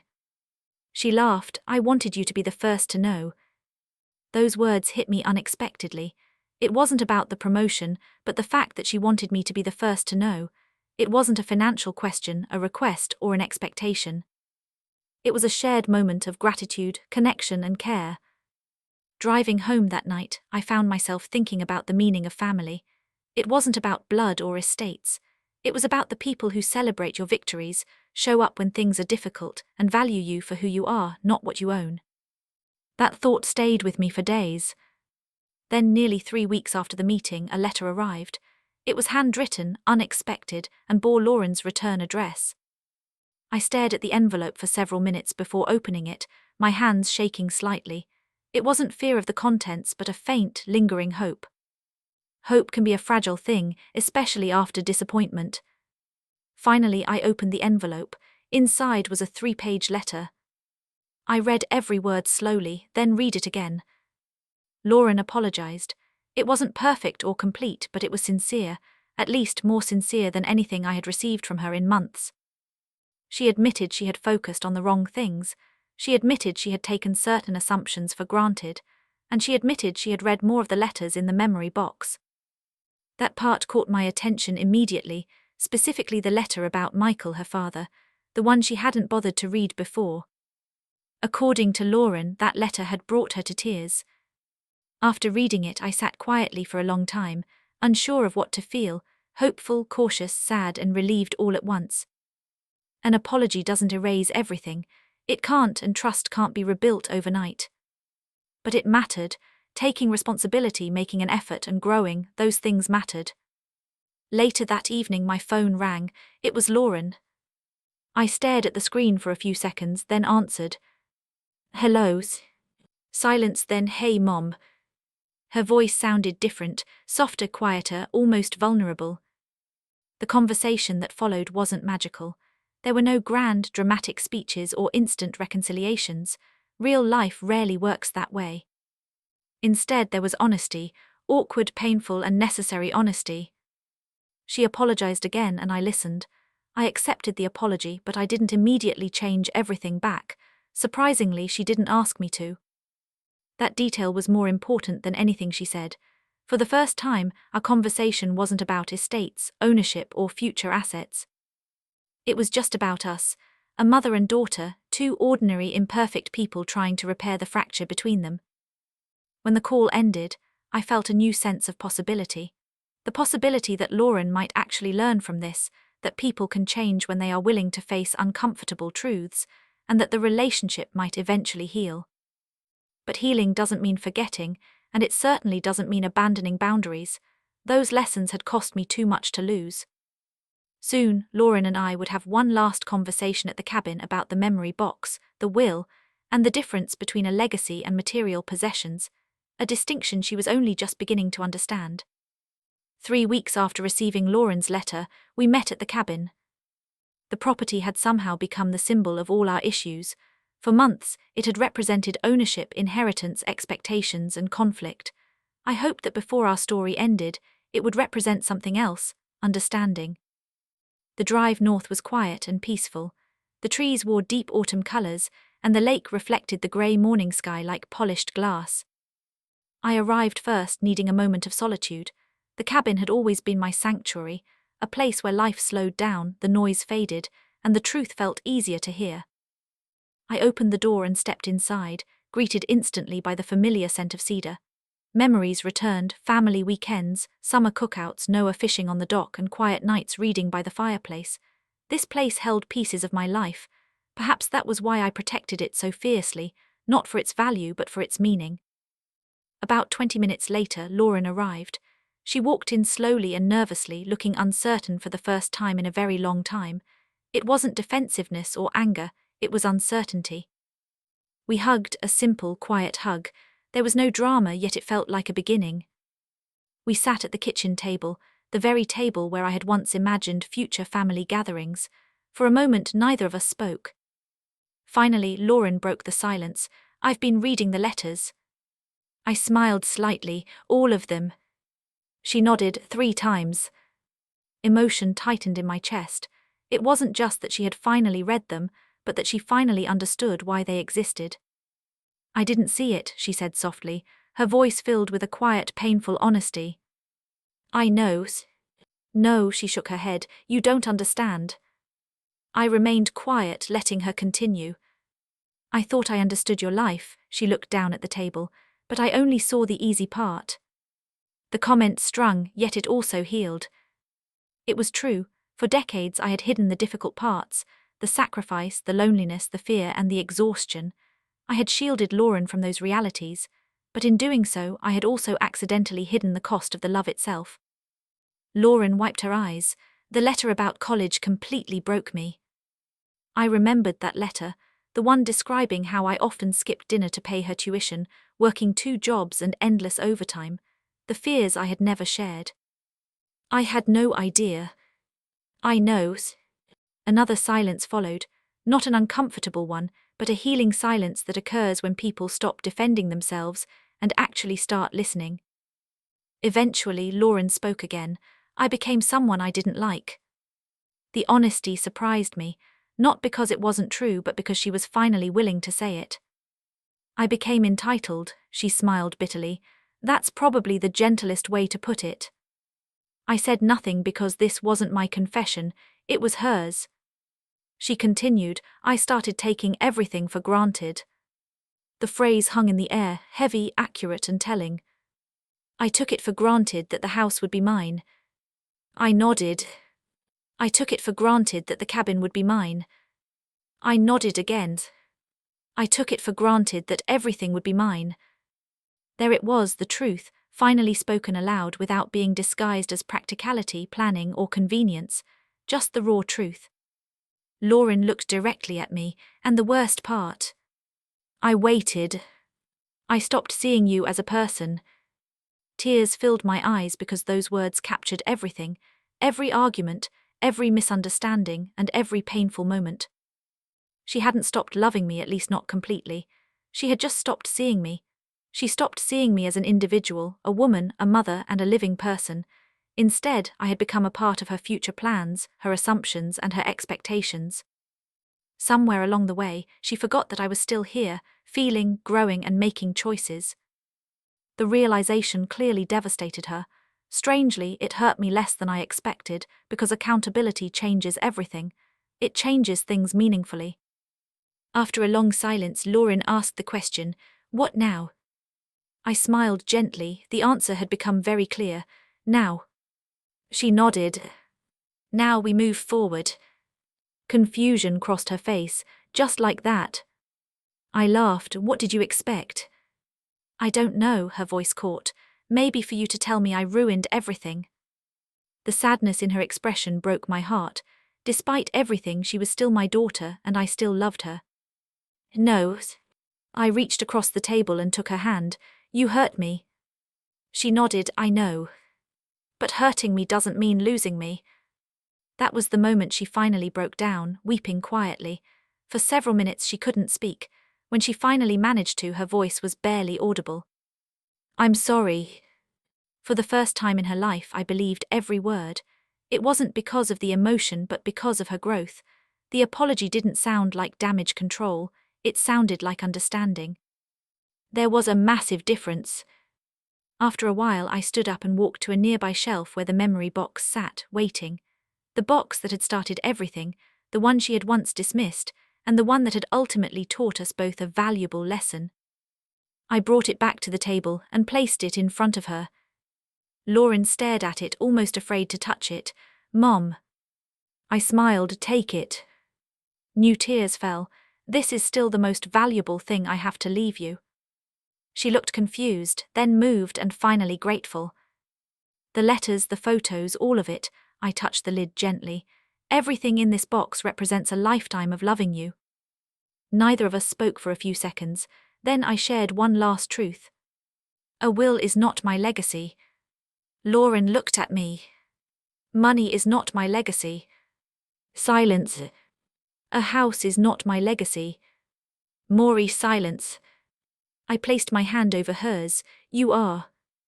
That was the moment she wept quietly, the breakdown of someone who finally understood what they had almost lost. Afterward, we sat together for a long time, talking, remembering, and healing. It didn't resolve everything instantly. Healing takes time, patience, and consistency.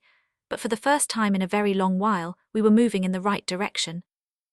As the afternoon sun reflected on the lake outside, I understood that the greatest gift I could leave my daughter wasn't money, property, or even forgiveness. It was the chance to become a better version of herself. And now, she was finally ready to accept it. If this experience taught me anything, it's that love and entitlement can sometimes wear similar masks. As parents, many of us spend decades sacrificing for our children. We work longer hours, put our dreams on hold, and quietly carry burdens they may never fully understand. We do it willingly because love often demands that we give without expecting anything in return. But there is a difference between giving and compromising your boundaries. There is a difference between supporting someone and teaching them to view your sacrifice as an obligation. For years, I believed that loving my daughter meant saying yes to everything, shielding her from disappointment, making excuses for her mistakes, and putting her needs above my own. What I eventually learned is that healthy love requires boundaries. Boundaries are not punishments, they are an act of self-respect. And self-respect is something everyone deserves, regardless of age. I also learned that gratitude is far more valuable than an inheritance. Money can be spent, property can be sold, and assets can disappear, but gratitude shapes character. A grateful heart values people over possessions, whereas an entitled mind often does the exact opposite. The greatest legacy we leave is not found in bank accounts or legal documents. It lives in the hearts we touch, the kindness we show, and the values we pass on to those we love. I also learned that forgiveness doesn't mean forgetting. It means letting go of bitterness while respecting the lessons you've learned. You can forgive someone while maintaining boundaries, and you can love someone while expecting them to do better. Most importantly, I learned that it's never too late to grow, not for a parent, not for a child, and not for a family. Sometimes the most difficult conversations are the ones that begin the healing. Sometimes the things we value least turn out to be the most precious treasures we own. If this story touched your heart, I'd love to hear your thoughts. Have you ever felt taken for granted by someone you love, or have you ever realized you were focusing on the wrong things? Share your experience in the comments. Your story might help someone else going through a similar situation. If you enjoy emotional family stories with deep life lessons, please like this video and subscribe to the channel. Your support helps these stories reach the people who need them. Before you go, let me know where you're watching from and what time it is in your area. I always look forward to reading your comments and connecting with viewers from around the world. Thank you for spending this time with me. Remember, the most valuable legacy we leave behind is not what we own, but how we love.